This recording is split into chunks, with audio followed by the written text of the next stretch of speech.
मेरी वाइफ को मुझसे शादी किए पूरे 8 साल हो चुके हैं। मेरे पास तो अपने डॉग का भी फ्रेंड है, लेकिन मेरे पास वो नहीं है। और हम दोनों के कांटेक्ट में रहने का बस एक ही तरीका होता है, वो है लिविंग रूम की टेबल पर छोड़ा हुआ नोट। शादी के इतने साल बाद भी हम हमेशा अपनी अपनी अलग लाइफ जीते हैं। उसका रूम सेकंड फ्लोर पर होता है और मेरा फर्स्ट फ्लोर पर। हम एक दूसरे की लाइफ में इंटरफियर नहीं करते हैं, ना ही एक दूसरे को डिस्टर्ब करते हैं। रूम, बैग, वाटर और इलेक्ट्रिसिटी सब कुछ अलग अलग रहता है, जिस पर शादी के बाद जो कुछ चीजें होनी चाहिए होती हैं, उनमें से कुछ भी नहीं होता है। अगर मैरिज सर्टिफिकेट ना होता तो मुझे तो यही लगता कि हम दोनों किसी शेयर्ड हाउस में रहने वाले रूममेट्स हैं। हमारी शादी भी इसलिए हुई थी क्योंकि दोनों फैमिलीज अच्छी थीं और घर वालों के बार बार शादी के लिए प्रेशर डालने को हैंडल करना था, जिस पर दोनों फैमिलीज के एल्डर्स ने थोड़ा थोड़ा पैसा दिया था। मैंने उसे 20 युआन गिफ्ट में दिए थे और उसने भी 20 युआन का डोवरी वापस दिया था, यानी कुल 40 युआन हुए थे। फिर उसकी विश के मुताबिक वो सारा पैसा एक कार्ड में रख दिया गया था और वो कार्ड मेरे पास रहता है। इसके बाद से बस इतना था कि अगर मुझे उससे कुछ कहना होता तो मैं उससे बोल सकता था, और जब तक बात बहुत ज्यादा आउटरेजस ना हो वो हर बात मान लेती है। मेरी वाइफ ऑनलाइन लिटरेचर की मास्टर है। वो अपनी स्टोरीज के कॉपीराइट्स बेचती है और उसकी इनकम भी काफी हाई होती है, जिस पर हमारी टाइमिंग्स भी पूरी तरह अलग रहती हैं।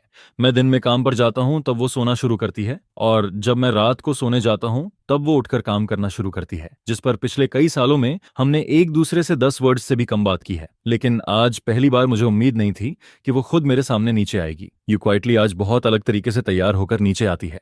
उसने ऑरेंज लिपस्टिक लगाई होती है, आई शैडो लगाया होता है और उसने एक शॉर्ट स्कर्ट पहनी होती है जो मैंने उसे पहले कभी पहने हुए नहीं देखा था, जिस पर मैं उसे थोड़ा ज्यादा देर तक देखता रहता हूँ। शायद क्योंकि मैं उसे काफी देर तक देख रहा होता हूँ, इसलिए वो थोड़ा अनकंफर्टेबल फील करने लगती है, जिस पर वो पहले खुद को देखती है, फिर अपने चारों तरफ घूमकर देखती है और आखिर में सिर उठाकर मेरी तरफ देखती है और पूछती है, क्या हुआ, कुछ प्रॉब्लम है? जिसके जवाब में मैं सिर हिलाता हूं और कहता हूं, नहीं, अच्छा लग रहा है, तुम बाहर जा रही हो? जिस पर यू क्वाइटली धीरे से सिर हिलाती है और कहती है, हाँ, मैं डेट पर जा रही हूँ। यह सुनते ही मैं अचानक सिर घुमाकर खांसने लगता हूँ। मैं थोड़ा ऑकवर्ड हो जाता हूँ, जिस पर यू क्वाइटली के दिल में थोड़ी सी प्राइड आती है, लेकिन तभी उसे एहसास होता है कि उसने कुछ गलत बोल दिया है। वो जल्दी से कहती है कि उसे आदत है, जब वो अपनी लिटिल सिस्टर्स के साथ बाहर जाती है तब वो हैबिट से उसे भी डेट ही कह देती है। फिर वो जल्दी से जोड़ती है, मैं अपनी बेस्ट फ्रेंड के साथ जा रही हूँ। यह सुनकर मेरे चेहरे का एक्सप्रेशन थोड़ा बेटर होता है, लेकिन फिर भी मुझे समझ नहीं आता कि मुझे क्या कहना चाहिए, जिस पर मैं बस पोलाइटली इतना कहता हूँ, ध्यान से जाना। यू क्वाइटली मेरा चेहरा देखती है, फिर थोड़ा सोचती है और अचानक कहती है,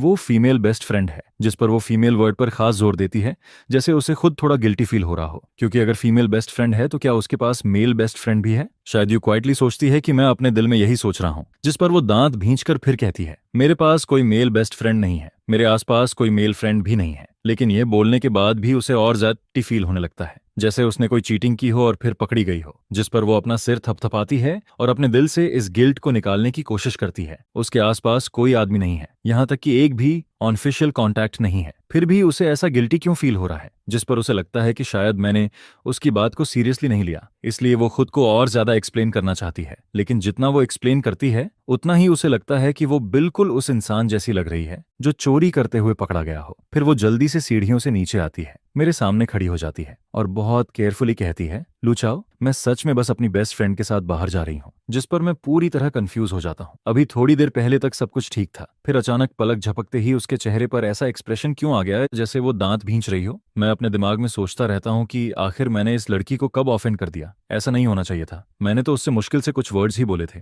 लेकिन यू क्वाइटली का टेम्पर सच में बहुत अच्छा नहीं है। मैं साफ महसूस करता हूँ कि उसके चेहरे का एक्सप्रेशन सही नहीं है, जिस पर मैं सिर उठाकर पूछता हूँ, तो क्या आज रात मैं तुम्हारे लिए डोर खुला छोड़ दूं? यह सुनकर यू क्वाइटली कुछ नहीं कहती, बस यही उसका आखिरी जवाब होता है। फिर वो और तेज कदमों से बाहर चली जाती है। उसके जाने के बाद भी मैं अपने दिल में यही सोचता रहता हूँ कि वो आखिर गुस्सा क्यों हुई। लड़की ने सीधे सीधे नहीं कहा था, लेकिन उसके चेहरे से साफ पता चल रहा था कि वो नाराज है। मैं काफी देर तक सोचता रहता हूँ, लेकिन मुझे कोई जवाब नहीं मिलता। मुझे सच में समझ नहीं आता कि एक सेकंड पहले तक कोई इंसान ठीक से बात कर रहा हो और अगले ही सेकंड अचानक बदल जाए, फिर ड्रामा करने लगे। आखिर में मैं बस इसी कंक्लूजन पर पहुंचता हूँ कि लड़कियां बहुत अजीब होती हैं, लेकिन वो गुस्सा थी, जिस पर मैं सोचता हूँ कि क्या मुझे उसे मनाना चाहिए। फिर मैं खुद ही इस बात को छोड़ देता हूँ, क्योंकि यू क्वाइटली को गुस्सा मैंने नहीं दिलाया था, और अगर मैं उससे और ज्यादा बात करता तो शायद मैं कुछ गलत बोल देता और फिर वो सच में और ज्यादा नाराज हो जाती। जिस पर मैं मेन डोर को बंद करता हूँ, लेकिन उसके लिए थोड़ा सा गैप छोड़ देता हूँ ताकि यू क्वाइटली वापस आए तो आसानी से अंदर आ सके। इसके बाद मैं उठकर शॉवर लेने चला जाता हूँ और फिर सो जाता हूँ। और फिर अगली सुबह जब मैं जल्दी उठता हूँ तो सबसे पहले देखता हूँ कि डोर बंद है, जिस पर मुझे पता चल जाता है कि यू क्वाइटली रात को वापस आ गई थी। फिर मैं सीढ़ियों की तरफ चलता हूँ और आदत से ऊपर सेकंड फ्लोर की तरफ देखता हूँ। वहां हमेशा की तरह पूरी शांति होती है, जिसे देखकर मेरे दिल में फिर वही इल्यूजन आने लगता है जैसे यू क्वाइटली कभी नीचे आई ही नहीं थी और ना ही बाहर गई थी। कल रात बाहर जाने के बाद इस टाइम तक यू क्वाइटली को सोना चाहिए था। मैं उसे डिस्टर्ब करने ऊपर नहीं गया, बस एक बार उसकी तरफ देखा और फिर किचन में ब्रेकफास्ट बनाने चला गया। आज भी मैंने ब्रेकफास्ट में सिर्फ एक बाउल नूडल्स और एक एग बनाया। फिर मैं डाइनिंग टेबल पर बैठकर धीरे धीरे खाने लगता हूँ। अभी भी वही एक्सपीडिशन के बाद वाला दिन चल रहा था। मैं सोचता हूँ कि आखिर मेरी शादी हो चुकी है तो ब्रेकफास्ट बनाना कोई बड़ी बात नहीं है। एक इंसान के लिए बनाऊं या दो के लिए, कोई खास फर्क नहीं पड़ता, इसलिए मैं दोनों के लिए बना देता हूं। लेकिन जब मैं ब्रेकफास्ट बनाकर यू क्वाइटली को बुलाने सेकंड फ्लोर पर जाने वाला था, तब मैं उसके रूम के अंदर जा ही नहीं पाया। अंदर से दरवाजा बंद था। मैं बाहर खड़े होकर डोर नॉक करता हूं, लेकिन यू क्वाइटली पता नहीं सच में सो रही थी या फिर फेक कर रही थी। कुल मिलाकर वो उठती नहीं है, जिस पर आखिर में मैं खुद ही 2 बाउल नूडल्स खा लेता हूँ। और सच कहूं, उस दिन मैं बहुत बिजी था, लेकिन फिर भी मैं उसके रूम के अंदर नहीं जा पाया, जिस पर मुझे ऐसा फील होने लगता है जैसे मैं खुद को ही बेवकूफ बना रहा हूं। इसलिए मैं डिसाइड करता हूं कि जब तक यू क्वाइटली खुद मुझे ऊपर आने के लिए नहीं कहेगी, तब तक मैं सेकंड फ्लोर पर नहीं जाऊंगा। फिर थोड़ा सोचने के बाद मुझे लगता है कि मैं शायद बहुत ज्यादा सोच रहा हूं, बहुत ज्यादा केयर कर रहा हूं। आखिर वो सिर्फ एक कोऑपरेटिव रूममेट ही तो है, उसके लिए इतना सैड फील करना भी कोई मतलब नहीं रखता। वैसे भी खाना तो अलग अलग ही खाया जाता है, हमारी लिविंग हैबिट्स भी अलग हैं, तो उसे डिस्टर्ब करने की कोई जरूरत नहीं है। जिस पर मैं अकेले ही नूडल्स खत्म करता हूँ, बर्तन धोता हूँ और फिर काम पर जाने के लिए बाहर निकल जाता हूँ। मैंने अपनी एक बुक स्टोर खोली हुई है, उसका नाम भी बहुत सिंपल है, लू चाओ लाइब्रेरी। उसकी मंथली इनकम भी बुरी नहीं है, हर महीने कई लाख तक आ जाते हैं। कम से कम मैं खुद को आराम से सपोर्ट कर सकता हूँ। इसके साथ ही मैंने बुक स्टोर के बगल में एक मिल्क टी शॉप भी खोली हुई है, जिसमें मैंने वैसे ही इन्वेस्टमेंट किया था। ज्यादातर लोग जो बुक स्टोर में आते हैं वो नेक्स्ट डोर जाकर एक कप मिल्क टी भी ले लेते हैं। मिल्क टी शॉप संभालने के लिए अलग आदमी है, इसलिए मुझे कुछ करने की जरूरत नहीं पड़ती। मैं बस हर दिन आराम से पैसे कलेक्ट करता हूँ। और बुक स्टोर के फ्रंट डेस्क पर मैंने अपने लिए एक रिक्लाइनर भी रखी हुई है। ज्यादातर टाइम मैं उसी चेयर पर लेटा रहता हूँ, मैगजीन पढ़ते हुए। फिर करीब दोपहर के टाइम मैं ऑलमोस्ट सोने ही वाला होता हूँ, तभी बाहर 2 लड़कियों की आवाज सुनाई देती है। एक लड़की कहती है, यू क्वाइटली, तुमने नहीं कहा था कि तुम्हारी बुक पब्लिश हो गई है? इस बार मैं फाइनली यहाँ आ ही गई। जिस पर मुझे लगता है कि शायद दूसरी लड़की ने यू क्वाइटली को मुक्का मारने जैसा पोज किया होगा, क्योंकि अगले ही सेकंड वो कहती है, यू क्वाइटली, मैं तुम्हें पंच मार दूंगी। ये सुनते ही मैं थोड़ा चौंक जाता हूँ। यू क्वाइटली का नाम और उसकी आवाज, इसका मतलब बाहर खड़ी लड़की सच में यू क्वाइटली ही है। लेकिन फिर भी मुझे थोड़ा यकीन नहीं होता, जिस पर मैं अपना फोन उठाकर टाइम देखता हूँ। यू क्वाइटली सच में दिन के टाइम बाहर आई हुई है। ये देखकर मुझे ऑलमोस्ट शॉक लगता है। मैं तो हमेशा सोचता था कि यू क्वाइटली कोई वैम्पायर है, मतलब वो ऐसी इंसान है जो दिन में बाहर नहीं निकलती। मैं रिलाइनर पर लेटा हुआ था, अगर कोई फ्रंट डेस्क की तरफ ना देखे तो उसे मैं दिखाई भी नहीं देता, जिस पर मैं धीरे से उठकर सीधा बैठ जाता हूँ ताकि बस मेरा सिर दिखे। वहां 2 लड़कियां खड़ी थीं, उनमें से एक यू क्वाइटली थी और दूसरी उसके साथ आई हुई लड़की थी जिसे मैं नहीं जानता। उस लड़की का लुक यू क्वाइटली से भी ज्यादा टायर्ड लग रहा था, लेकिन फिर भी ये नहीं कहा जा सकता कि वो उससे ज्यादा अच्छी लग रही थी। दोनों बिल्कुल अलग अलग टाइप की गर्ल्स थीं। कल मैंने यू क्वाइटली को अच्छे से तैयार होकर देखा था, इसलिए मुझे लगा था कि वो शायद वही टाइप की लड़की है जो मेकअप करने के बाद बहुत प्रिटी लगती है। लेकिन आज जाकर मुझे समझ आता है कि यू क्वाइटली तो वैसे ही यूथ ड्रामा वाली हीरोइन जैसी लगती है। जिस पर you quietly book store owner को देखने के लिए पलटती है और फिर उसकी नजर मुझ पर पड़ जाती है, जिसे देखकर मुझे अचानक ऐसा फील होता है जैसे मैं चीटिंग करते हुए पकड़ा गया हूं। मैं उसे ऐसे क्यों देख रहा था? मेरी नजर उसे देखकर ऐसी लग रही थी जैसे मैं रात को उसे सीक्रेटली कॉल करता हूं। जिस पर यू क्वाइटली ऑलमोस्ट रिफ्लेक्स में अपने बगल वाली बेस्ट फ्रेंड की तरफ उंगली कर देती है। फिर उसके होंठ धीरे से हिलते हैं, जैसे वो कह रही हो, फीमेल फीमेल, जैसे वो मुझे फिर से बता रही हो कि ये लड़की ही उसकी फीमेल बेस्ट फ्रेंड है। लेकिन मैं सोचता हूँ, वो ये सब क्यों कह रही है? क्या वो मुझे किसी से मिलवाना चाहती है? लेकिन यू क्वाइटली इतनी जनरस नहीं हो सकती। अगर वो किसी लड़के के साथ बाहर जाती तो मुझे डेफिनेटली प्रॉब्लम होती, और मुझे पूरा यकीन है कि अगर मैं किसी और लड़की के साथ होता तो उसे भी प्रॉब्लम होती। और वैसे भी अगर मुझे किसी और लड़की को ढूंढना ही होता तो मैं पहले डिवोर्स ले सकता था, उसके बाद मैं कुछ भी करूं उससे किसी को फर्क नहीं पड़ता। इसके अलावा अगर यू क्वाइटली मुझे किसी से मिलवाना भी चाहती तो वो अपनी बेस्ट फ्रेंड से तो नहीं मिलवाती। तभी उसकी बेस्ट फ्रेंड उसे देखती है और कहती है, तुम ऐसे चुपचाप खड़ी होकर क्या कर रही हो? उसकी बेस्ट फ्रेंड नोटिस करती है कि यू क्वाइटली काफी देर से वहीं खड़ी है और हिल भी नहीं रही, जिस पर वो पीछे मुड़कर उसकी नजर फॉलो करती है और फिर वो देखती है कि यू क्वाइटली लगातार बुक स्टोर ओनर को देख रही है, जिस पर उसकी बेस्ट फ्रेंड थोड़ा कंफ्यूज्ड हो जाती है। वो सोचती है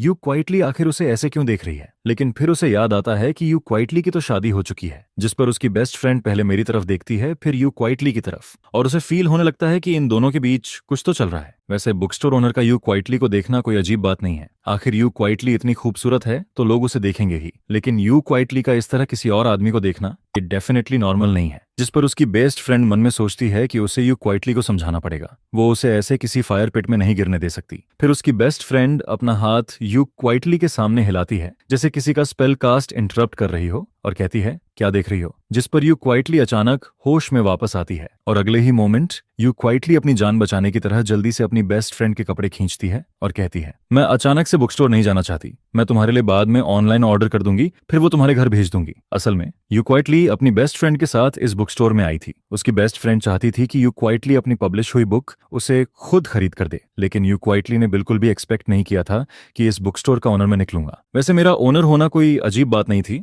लेकिन पता नहीं क्यों इंस्टिंक्टिवली यू क्वाइटली अंदर नहीं जाना चाहती थी। अभी थोड़ी देर पहले वो अपनी बेस्ट फ्रेंड से जो बातें कर रही थी, पता नहीं मैंने सुना था या नहीं, लेकिन यू क्वाइटली हर चीज के लिए वर्स्ट सिचुएशन सोचती है, जिस पर वो क्वाइटली सोचती है कि शायद मुझे उसकी बुक लिखने वाली बात पता होनी चाहिए थी, लेकिन मुझे उसका सीक्रेट नहीं पता था और यू क्वाइटली चाहती भी नहीं थी कि मुझे पता चले। आखिर ये इतना बड़ा सीक्रेट था जो उसके पेरेंट्स तक को नहीं पता था। यू क्वाइटली को हमेशा लगता था कि सीक्रेट्स रखना बहुत शर्म वाली बात है, और जो बुक्स वो लिखती थी उन्हें लेकर तो उसे और भी ज्यादा शर्म आती थी, जिस पर वो तुरंत अपनी बेस्ट फ्रेंड को खींचकर वापस ले जाना चाहती है।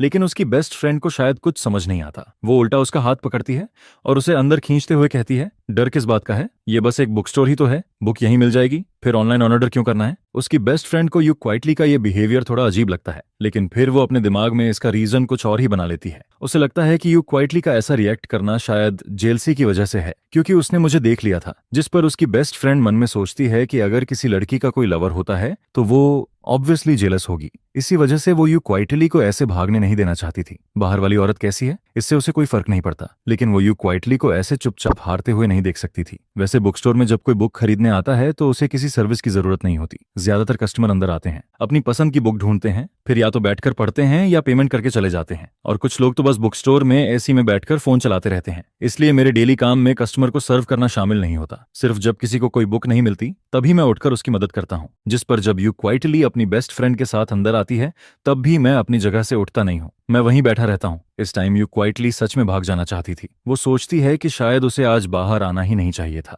नहीं, उसे इस बुक स्टोर में एंटर ही नहीं करना चाहिए था।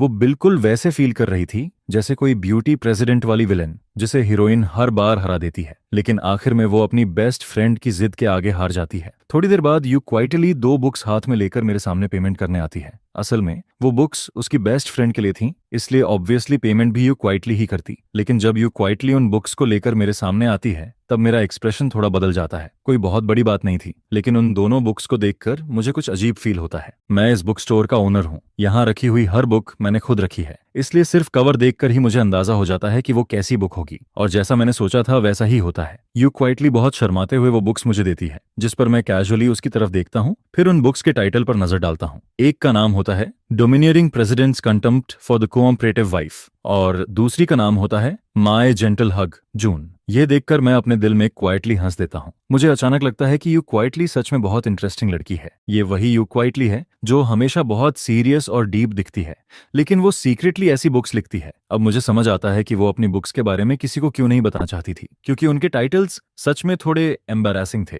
जिस पर यू क्वाइटली नंब होकर खड़ी रहती है। उसे लगता है कि उसका बॉडी और सोल दोनों अनकंफर्टेबल हो गए हैं। वो मन में सोचती है दुनिया में मेरे जैसा इंसान कैसे हो सकता है। मैं भले ही सीरियस फेस बनाकर बुक देख रहा हूँ, लेकिन यू क्वाइटली को लगता है कि जब मैं उन टाइटल्स को पढ़ता हूँ तब मेरे माउथ के कॉर्नर पर एक वियर्ड सा स्माइल आ जाता है, जैसे मैं उसका मजाक उड़ा रहा हूँ। लेकिन मैं उतना बोल्ड नहीं था जितनी उसकी बेस्ट फ्रेंड थी, क्योंकि जैसे ही उसकी बेस्ट फ्रेंड ने उन बुक्स के टाइटल देखे वो पीछे खड़ी होकर क्वाइटली हंसने लगती है, जिस पर यू क्वाइटली के सिर पर ब्लैक लाइंस आ जाती हैं। उसे लगता है कि उसके आगे भी भेड़िया खड़ा है और पीछे भी टाइगर, और हम दोनों मिलकर उसे बली कर रहे हैं। फिर उसकी बेस्ट फ्रेंड आगे आती है और उसके शोल्डर पर हाथ मारते हुए कहती है यू क्वाइटली, डर किस बात का है? इस बुक के टाइटल में ऐसा क्या गलत है? हाँ, थोड़ा अगली है, थोड़ा नहीं, काफी अगली है, लेकिन तुम इससे इतना पैसा कमाती हो। वो अभी भी उसे टीज कर रही थी, लेकिन यू क्वाइटली को बिल्कुल समझ नहीं आता कि इस टाइटल में अगली क्या है। उसे तो ये टाइटल्स बहुत अच्छे लगते थे, जिस पर वो शर्म और गुस्से से भर जाती है। आखिर में वो दांत भींच कर मुझे देखती है और कहती है पेमेंट। ये बात उसने मुझसे कही थी, जिस पर मैं अपनी हंसी रोकता हूँ। फिर एक बैग निकालता हूँ, उन दोनों बुक्स को उसमें डालता हूँ और वो बैग यू क्वाइटली को दे देता हूँ। फिर मैं धीरे से कहता हूँ पैसे नहीं चाहिए, अभी जो मैंने हंसी उड़ाई, उसे अपोलॉजी समझ लो। वैसे भी ये सिर्फ 2 बुक्स थीं, दोनों मिलाकर कुछ ही डॉलर्स की होंगी। और वैसे भी यू क्वाइटली और मैं हस्बैंड वाइफ हैं, इतने से पैसे की क्या बात करनी। लेकिन यू क्वाइटली मुझे घूर कर देखने लगती है, क्योंकि मैं अभी भी उसके प्रेसिडेंट वाली बुक के बारे में सोच रहा था। असल में उस बुक में बुरा क्या था? हाँ, थोड़ा पुराना टाइप का टाइटल था, लेकिन फिर भी बुरा नहीं था, जिस पर यू क्वाइटली और ज्यादा गुस्सा हो जाती है। उसे याद आता है कि अभी थोड़ी देर पहले मैं उसे फ्री में बुक देने की बात कर रहा था और उसने मना भी नहीं किया था। फिर अब क्यों? क्या वो मेरा सारा पैसा खर्च करके मुझे बैंकरप्ट कर देगी? लेकिन ऐसा सोचने की वजह सिर्फ ये थी क्योंकि मैंने उसकी हंसी उड़ा दी थी। यू क्वाइटली जैसे ही बैग लेने के लिए हाथ बढ़ाती है, तभी उसकी बेस्ट फ्रेंड अचानक बहुत अलर्ट हो जाती है, जिस पर वो तुरंत हाथ बढ़ाकर बैग पकड़ लेती है और यू क्वाइटली को अपने पीछे करते हुए कहती है, रुको। शाओशा और मैं दोनों एक साथ उसकी बेस्ट फ्रेंड की तरफ देखते हैं। मुझे थोड़ा कंफ्यूजन होता है। तभी उसकी बेस्ट फ्रेंड बोलती है, नहीं, फ्री में देने की जरूरत नहीं है, जितने पैसे बनते हैं वो उतने ही लेंगे। ऐसा कौन सा रीजन है कि बॉस को लॉस करना पड़े? जिस पर यू शाओशाओ धीरे से अपनी बेस्ट फ्रेंड की स्लीव खींचती है, लेकिन उसकी बेस्ट फ्रेंड सीधा पूछती है, कितने पैसे हुए? मैं पे करती हूँ। उसकी बेस्ट फ्रेंड को पता नहीं क्यों, लेकिन बहुत अनईजी फील हो रहा था। उसे हमेशा लगता था कि यू शाओशाओ के इरादे कुछ ठीक नहीं है, लेकिन अब उसे लग रहा था कि सामने खड़ा ये थिक आईब्रोज और बड़ी बड़ी आंखों वाला आदमी भी कोई सीधा इंसान नहीं है। यू शाओशाओ को लगता है कि 2 बुक्स की कोई खास कीमत नहीं है, लेकिन उसकी बेस्ट फ्रेंड ऐसा नहीं सोचती। आज अगर you Shaoshao book store owner से फ्री में बुक्स ले लेती है, तो कल उसे मिल्क टी पिलानी पड़ेगी। फिर उसके अगले दिन बुक स्टोर ओनर उसे खाने पर बुलाएगा। फिर उसके बाद शायद यू शाओशाओ उसे बारबेक्यू खिलाएगी, जिस पर ऐसे ही धीरे धीरे दोनों के बीच रिलेशन बढ़ने लगेगा। नॉर्मली ये कोई बड़ी बात नहीं होती, लेकिन यू शाओशाओ शादीशुदा है। उसकी बेस्ट फ्रेंड ने उसके हस्बैंड को कभी नहीं देखा, लेकिन हस्बैंड तो है ही। और किसी भी लड़की के लिए किसी आदमी को रिजेक्ट करने का पहला स्टेप यही होता है कि उसकी किसी भी तरह की काइंडनेस एक्सेप्ट मत करो। हर चीज एक्सेप्ट नहीं करनी चाहिए, चाहे वो कोई छोटी चीज ही क्यों ना हो। जैसे ये बुक्स बहुत एक्सपेंसिव नहीं है, लेकिन फिर भी किसी और से क्यों लेनी चाहिए? यू शाओशाओ खुद भी कोई बहुत रिच नहीं है, लेकिन उसकी बेस्ट फ्रेंड को समझ नहीं आता कि उसके दिमाग में क्या चल रहा है। उसके हिसाब से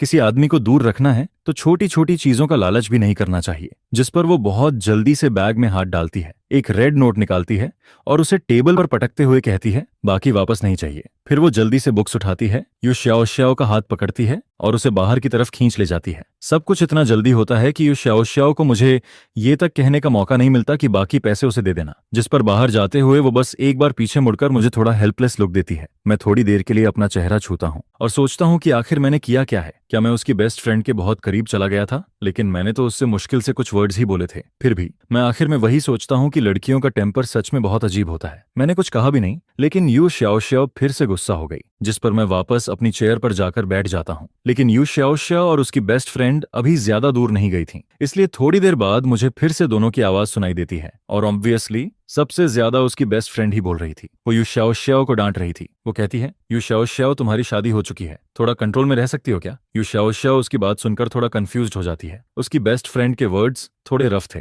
उसे समझ नहीं आता कि शादी का इसमें क्या लेना देना है और कंट्रोल में रहने का मतलब क्या होता है। कंट्रोल तो तब किया जाता है जब किसी के अंदर कोई फीलिंग हो, लेकिन यू शाओशाओ को कौन सी फीलिंग कंट्रोल करनी है? जिस पर वो थोड़ी देर सोचती है। फिर भी उसे कुछ समझ नहीं आता। आखिर में वो अपने हिसाब से एक आंसर निकालती है। फिर वो धीरे से अपनी बेस्ट फ्रेंड से पूछती है, क्या तुम्हें लगता है कि मैं अभी उस बॉस के साथ थोड़ा ज्यादा रूड थी, इसलिए तुम कह रही हो कि मुझे कंट्रोल में रहना चाहिए? उसकी बेस्ट फ्रेंड ये सुनकर और भी कंफ्यूज्ड हो जाती है। क्या यू शाओशाओ को लगता है कि वो अभी बस रूड थी? असल में उसकी बेस्ट फ्रेंड को तो साफ साफ लग रहा था कि यू शाओशाओ को वो बुक स्टोर ओनर पसंद है, क्योंकि ज्यादातर लड़कियां सिर्फ उसी इंसान के सामने ऐसे बिहेव करती हैं जिसे वो पसंद करती हैं। लेकिन उसकी बेस्ट फ्रेंड डिसाइड करती है कि वो अभी बुक स्टोर ओनर वाली बात को आगे नहीं बढ़ाएगी, जिस पर वो टॉपिक बदल देती है और सीधे यू शाओशाओ के हस्बैंड की बात छेड़ देती है। वो अपना हाथ यू शाओशाओ के शोल्डर पर रखती है और बहुत धीरे से कहती है, वैसे तुम मुझे अपने हस्बैंड से कब मिलवाओगी? यू शाओशाओ जैसे ही उसकी बेस्ट फ्रेंड का हाथ अपने शोल्डर पर फील करती है, वो तुरंत उसे हटा देती है। फिर उसे थोड़ा डिसलाइक करते हुए कहती है, तुम इतनी दूर से यहाँ आई हो और मुझे मिलने नहीं, मेरे हस्बैंड को देखने आई हो, है ना? जिस पर उसकी बेस्ट फ्रेंड तुरंत बोलती है,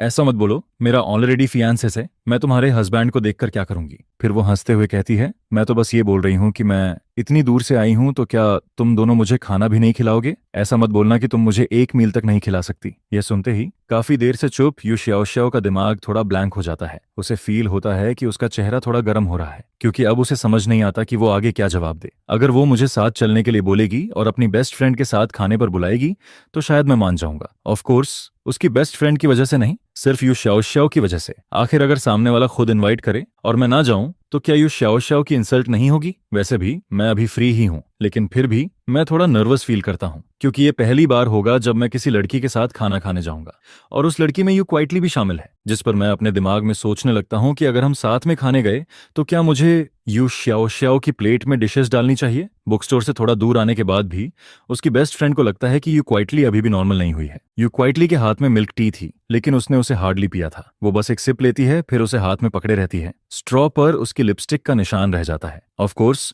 यू क्वाइटली सच में बेहोश नहीं हुई थी। वो सिर्फ अपने दिमाग में बार बार यही सोच रही थी कि घर वापस जाने के बाद वो मेरा सामना कैसे करेगी। अभी जो मैंने उसे देखा था वो उसे बार बार याद आ रहा था। उसे फील होता है जैसे मेरी नजर ने उसे पूरी तरह पकड़ लिया हो, जिस पर वो मन में बार बार सोचती है, damn domineering president, damn evil concubine, मुझे ऐसी बुक्स लिखनी ही नहीं चाहिए थी। उस ट्री शॉप। यू चुपचाप अपने मन में सोचता है, जिस पर वो अंदर ही अंदर थोड़ा सल्क भी करता है और फिर अचानक से अपना हाथ उठाकर मिल्क टी की एक सिप लेता है, जिस पर उसकी गर्लफ्रेंड देखती है कि यू क्वाइटली कुछ बोल ही नहीं रहा है तो वो अपना हाथ उठाकर यू जिंग के सिर पर हल्का सा नॉक कर देती है और कहती है, क्या सोच रहे हो यू क्वाइटली, मैं तुम्हें बता रही हूँ उसके बारे में मत सोचो। जिस पर यू क्वाइटली अपना सिर पकड़ लेता है, अपना चेहरा नीचे छुपाता है और फिर कहता है, अगली बार मारना हो तो थोड़ा धीरे मारना। यह सुनकर उसकी गर्लफ्रेंड अचानक से यू क्वाइटली की तरफ देखती है, जिस पर यू क्वाइटली एक हाथ से उसकी फेस को थोड़ा दूर पुश कर देता है और कहता है, ये क्या कर रही हो, मैं एक हैजर्डरी फादर हूँ, मेरे इतना क्लोज मत आओ, जाओ अपने फियांसे को ढूंढो। जिस पर अचानक उसकी गर्लफ्रेंड को जैसे कुछ याद आता है। वो तुरंत सीधी होकर खड़ी हो जाती है, अपने हाथ फोल्ड करती है, यू क्वाइटली को देखती है और फिर साई करते हुए कहती है,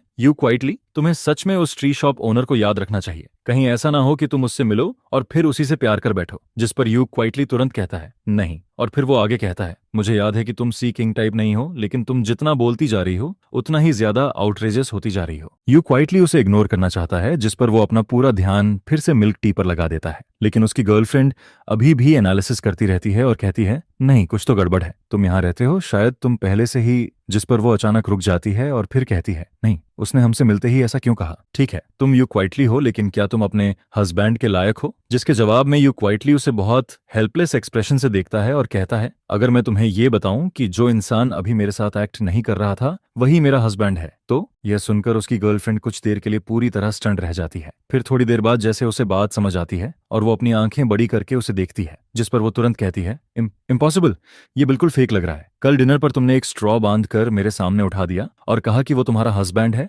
असल में अपनी शादी के बारे में यू क्वाइटली के पास छुपाने जैसा कुछ नहीं था। उसने पहले अपनी गर्लफ्रेंड को नहीं बताया था, लेकिन वो जानबूझकर नहीं छुपा रहा था। बस उसकी गर्लफ्रेंड के पास उसकी कोई फोटो नहीं थी। हालांकि शादी होना नॉर्मल बात है, लेकिन यू क्वाइटली कभी किसी को अपनी मैरिड लाइफ की फोटो दिखाना नहीं चाहता था। और फिर बात कल के डिनर पर आ जाती है, जिस पर यू क्वाइटली तुरंत कहता है, कल का डिनर तुम ही पे करोगी, तुम अभी भी मुझे डांट रही हो और कह रही हो कि मैं सीक्रेटली तुमसे कांटेक्ट करता हूं। जिस पर उसकी गर्लफ्रेंड कहती है, ठीक है, अगर खर्च नहीं करना तो मत करो, वो बहुत गरीब है, ओके। तुम दोनों ऑनेस्टली कभी मिले जुले भी नहीं हो। यह कहकर उसकी गर्लफ्रेंड फिर से आंखें रोल करती है और कैजुअली पूछती है, अच्छा छोड़ो, ये बताओ तुम अपने हस्बैंड को कब डिवोर्स देने वाली हो। ये सुनते ही यू क्वाइटली ऐसे रिएक्ट करता है जैसे किसी ने उसकी टेल पर पैर रख दिया हो। वो तुरंत घबराकर कहता है, किसने कहा कि मैं डिवोर्स लेने वाला हूं। जिस पर उसकी गर्लफ्रेंड को यू जिंग का रिएक्शन थोड़ा फनी लगता है। वो लगभग समझ चुकी होती है कि यू क्वाइटली क्या सोच रहा है, लेकिन अभी वो बस उसे टीज करना चाहती है। जिस पर उसकी बेस्ट फ्रेंड फिर से कहती है, अरे अभी तुम खुद नहीं कह रही थी कि तुम्हें वो पसंद नहीं है। जिस पर यू क्वाइटली कुछ देर चुप रहता है और फिर धीरे से कहता है, हालांकि मुझे लू चाओ पसंद नहीं है, लेकिन मैं उससे नफरत भी नहीं करता। हम इतने सालों से साथ हैं। सच कहूं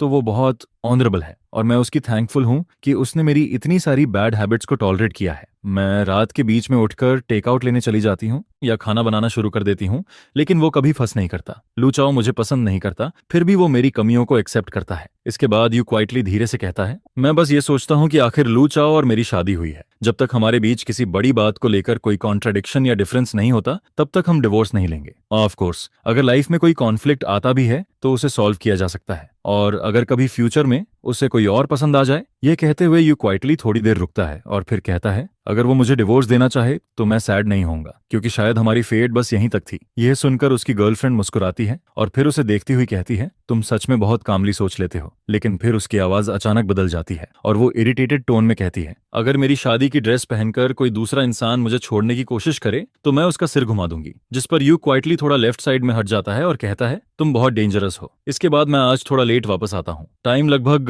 7 या 8 बजे जैसा लग रहा होता है। मुझे लगा था कि यू क्वाइटली इतनी जल्दी वापस नहीं आएगा क्योंकि वो अपनी बेस्ट फ्रेंड के साथ था, लेकिन जब मैं वापस आता हूँ तब तक ऑफिशियली डिनर का टाइम हो चुका होता है। फिर भी मैं थोड़ा सरप्राइज्ड होता हूँ क्योंकि यू क्वाइटली अपने घोस्टली सीक्रेट के साथ खाना नहीं खा रहा होता है, जिस पर यू क्वाइटली दरवाजा खुलने और बंद होने की आवाज सेट सुनता है। वो सबकॉन्शियसली ऊपर देखता है, फिर मेरी तरफ आता है और मुझे हेलो बोलता है, गुड मॉर्निंग। यह बोलते ही उसे एहसास होता है कि उसने गलत बोल दिया, जिस पर वो थोड़ा ऑकवर्ड हो जाता है क्योंकि इस टाइम पर गुड मॉर्निंग कहना क्लियरली सही नहीं था। यू क्वाइटली जैसे कुछ कहना चाहता है लेकिन उसे थोड़ा ऑकवर्ड फील होता है, जिस पर वो फिर से अपना सिर नीचे कर लेता है। फिर जैसे उसे अचानक कुछ याद आता है, वो फिर से ऊपर देखता है और मुझसे पूछता है, क्या तुम खाना खाओगे? यह सुनकर मुझे सब कुछ बहुत स्ट्रेंज लगने लगता है। यू क्वाइटली मुझे डिनर के लिए इनवाइट कर रहा है और इस टाइम पर मैं जवाब देने की हिम्मत नहीं करता क्योंकि जब दुनिया इतनी अबनॉर्मल लगे तो जरूर कुछ ना कुछ गड़बड़ होती है। मुझे अभी भी याद है कि आज दोपहर यू क्वाइटली ने मुझे एक अजीब नजर से देखा था, जिस पर मैं सोचने लगता हूँ क्या उस लुक का मतलब ये था कि जब मैं घर वापस आऊंगा तब वो मेरा हिसाब करेगा। मैं दोपहर की बात याद करता हूँ जब मैं उसकी गर्लफ्रेंड के साथ अंदर गया था। फिर मैं ध्यान से सोचता हूँ और रियलाइज करता हूँ कि मैंने उसकी गर्लफ्रेंड से मुश्किल से कुछ बातें ही की थीं। और फिर अचानक यू क्वाइटली फिर से अपना सिर थपथपाता है, मेरी तरफ देखता है और कहता है, सॉरी मैं भूल गया था, मैंने तुम्हारे लिए कुछ बनाया ही नहीं। जिस पर मैं थोड़ा चोक हो जाता हूँ। फिर मैं कहता हूँ कोई बात नहीं, मैं वापस जाकर खुद बना लूंगा। लेकिन अंदर ही अंदर मैं समझ जाता हूँ कि इस वुमन की इंटेंशंस बिल्कुल भी अच्छी नहीं है। यू क्वाइटली नहीं जानता कि मैं क्या सोच रहा हूँ, लेकिन यू क्वाइटली का रियल में मेरे साथ खेलने का कोई मतलब नहीं होता। लोगों की कॉमन ग्रीटिंग भी यही होती है कि खाना खाया या नहीं, साथ में खाना है क्या। यू क्वाइटली बस कैजुअली पूछता है, वो यूजुअली मेरे साथ नहीं खाता एंड ऑब्वियसली खाना बनाते टाइम वो किसी और के लिए नहीं बनाता। वैसे एक सर्विंग और बना देना कोई बड़ी बात नहीं होती, लेकिन यू क्वाइटली को ये क्लियर नहीं होता कि मैं खाऊंगा भी या नहीं, और ज्यादा बना दिया तो वेस्ट हो जाएगा। वो खुद भी इतना फिनिश नहीं कर पाता, जिस पर यू क्वाइटली को अचानक कुछ याद आता है। वो मेरी तरफ देखता है और कहता है, वरना तुम एक एग टार्ट खा सकते हो। उसके पास मेरे साथ शेयर करने के लिए और कुछ नहीं होता, उसमें कोई स्टबर्ननेस नहीं होती, वो बस क्वाइटली मेरी तरफ बढ़ जाता है। जिस पर यू क्वाइटली सोचता है कि शायद मैं खाना चाहता हूँ, इसलिए वो अपने चॉपस्टिक्स नीचे रख देता है और टेबल पर रखे एक टार्ट में से एक निकाल लेता है। और जैसे ही मैं पास आता हूँ,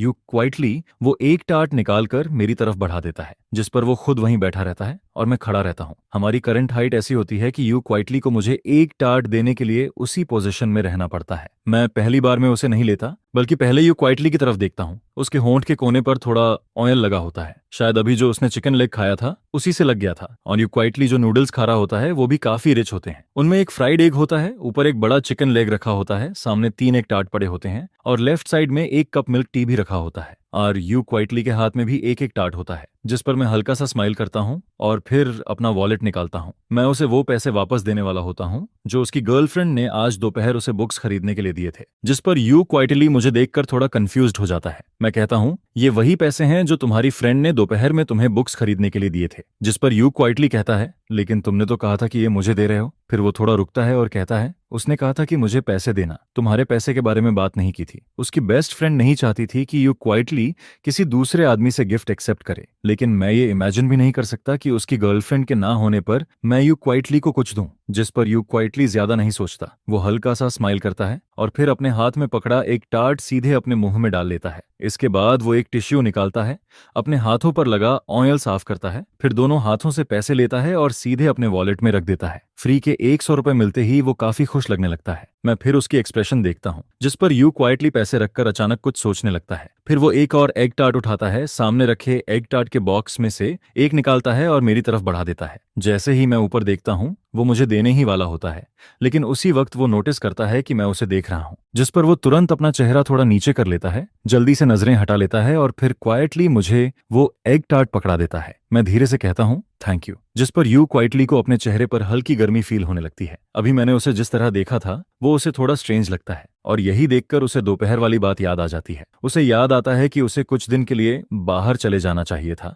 थोड़ा लाइमलाइट से दूर रहना चाहिए था और फिर वापस आना चाहिए था। लेकिन फिर वो अपने मन में कहता है, वाह क्या जेंटल टायरेंट है। वो बुक उसने नहीं लिखी थी। यू क्वाइटली ऐसा ओल्ड फैशन्ड लोगों को हुक करने वाला टॉर्चर टाइप चीजें नहीं लिखता। जिस पर यू क्वाइटली प्रिटेंड करता है कि उसे कोई फर्क नहीं पड़ता। वो फिर से नूडल्स खाना शुरू कर देता है। एक चॉपस्टिक नूडल्स उठाता है, फिर चिकन लेग का एक बाइट लेता है और फिर नूडल सूप की एक सिप लेता है। वो अभी उठने ही वाला होता है, लेकिन उसकी नजर अचानक मेरी तरफ चली जाती है, जिस पर वो तुरंत ऊपर देखता है और मुझे बुलाता है। असल में वो सोच रहा होता है कि मुझे कल खाने पर बाहर ले जाए, लेकिन वो मेरे साथ इतना फेमिलियर नहीं होता, इसलिए उसे समझ नहीं आता कि कैसे बोले। जिस पर मैं रुक जाता हूँ और उसकी तरफ देखकर पूछता हूँ, क्या हुआ? यू क्वाइटली कुछ देर तक मुझे देखता रहता है। उसे समझ नहीं आता कि कैसे बोले। आखिर में वो बस मेरे पास वाली चेयर की तरफ इशारा करता है और कहता है, तुम थोड़ी देर बैठ जाओ, रूम में वापस जाने की जल्दी मत करो, क्योंकि अभी सिर्फ हम दोनों ही यहाँ होते हैं, इसलिए उसके पास बात करने का चांस होता है। ऐसी चीजें किसी और पर नहीं छोड़ी जा सकती, क्योंकि उसे मेरी इच्छा भी कंसिडर करनी होती है। लेकिन यू क्वाइटली को ये नहीं पता होता कि मैं उसके साथ खाने पर जाने के लिए मानूंगा भी या नहीं, जिस पर मैं उसके पास जाकर बैठ जाता हूँ।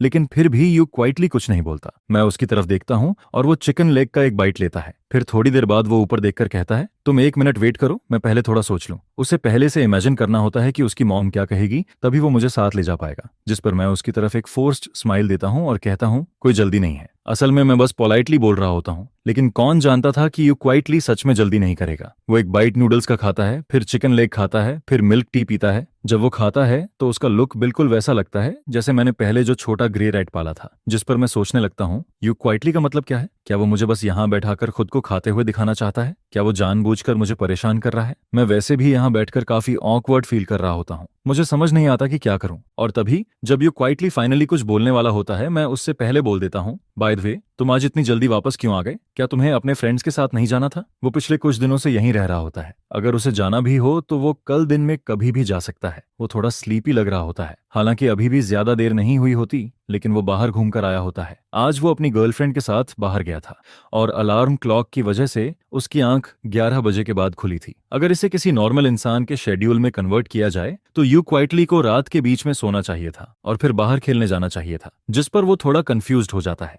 मैं बस सिर हिलाता हूँ, कुछ नहीं बोलता, और फिर मैं मन में सोचने लगता हूँ, यू क्वाइटली की बेस्ट फ्रेंड भी मुझे साथ खींचना चाहती थी।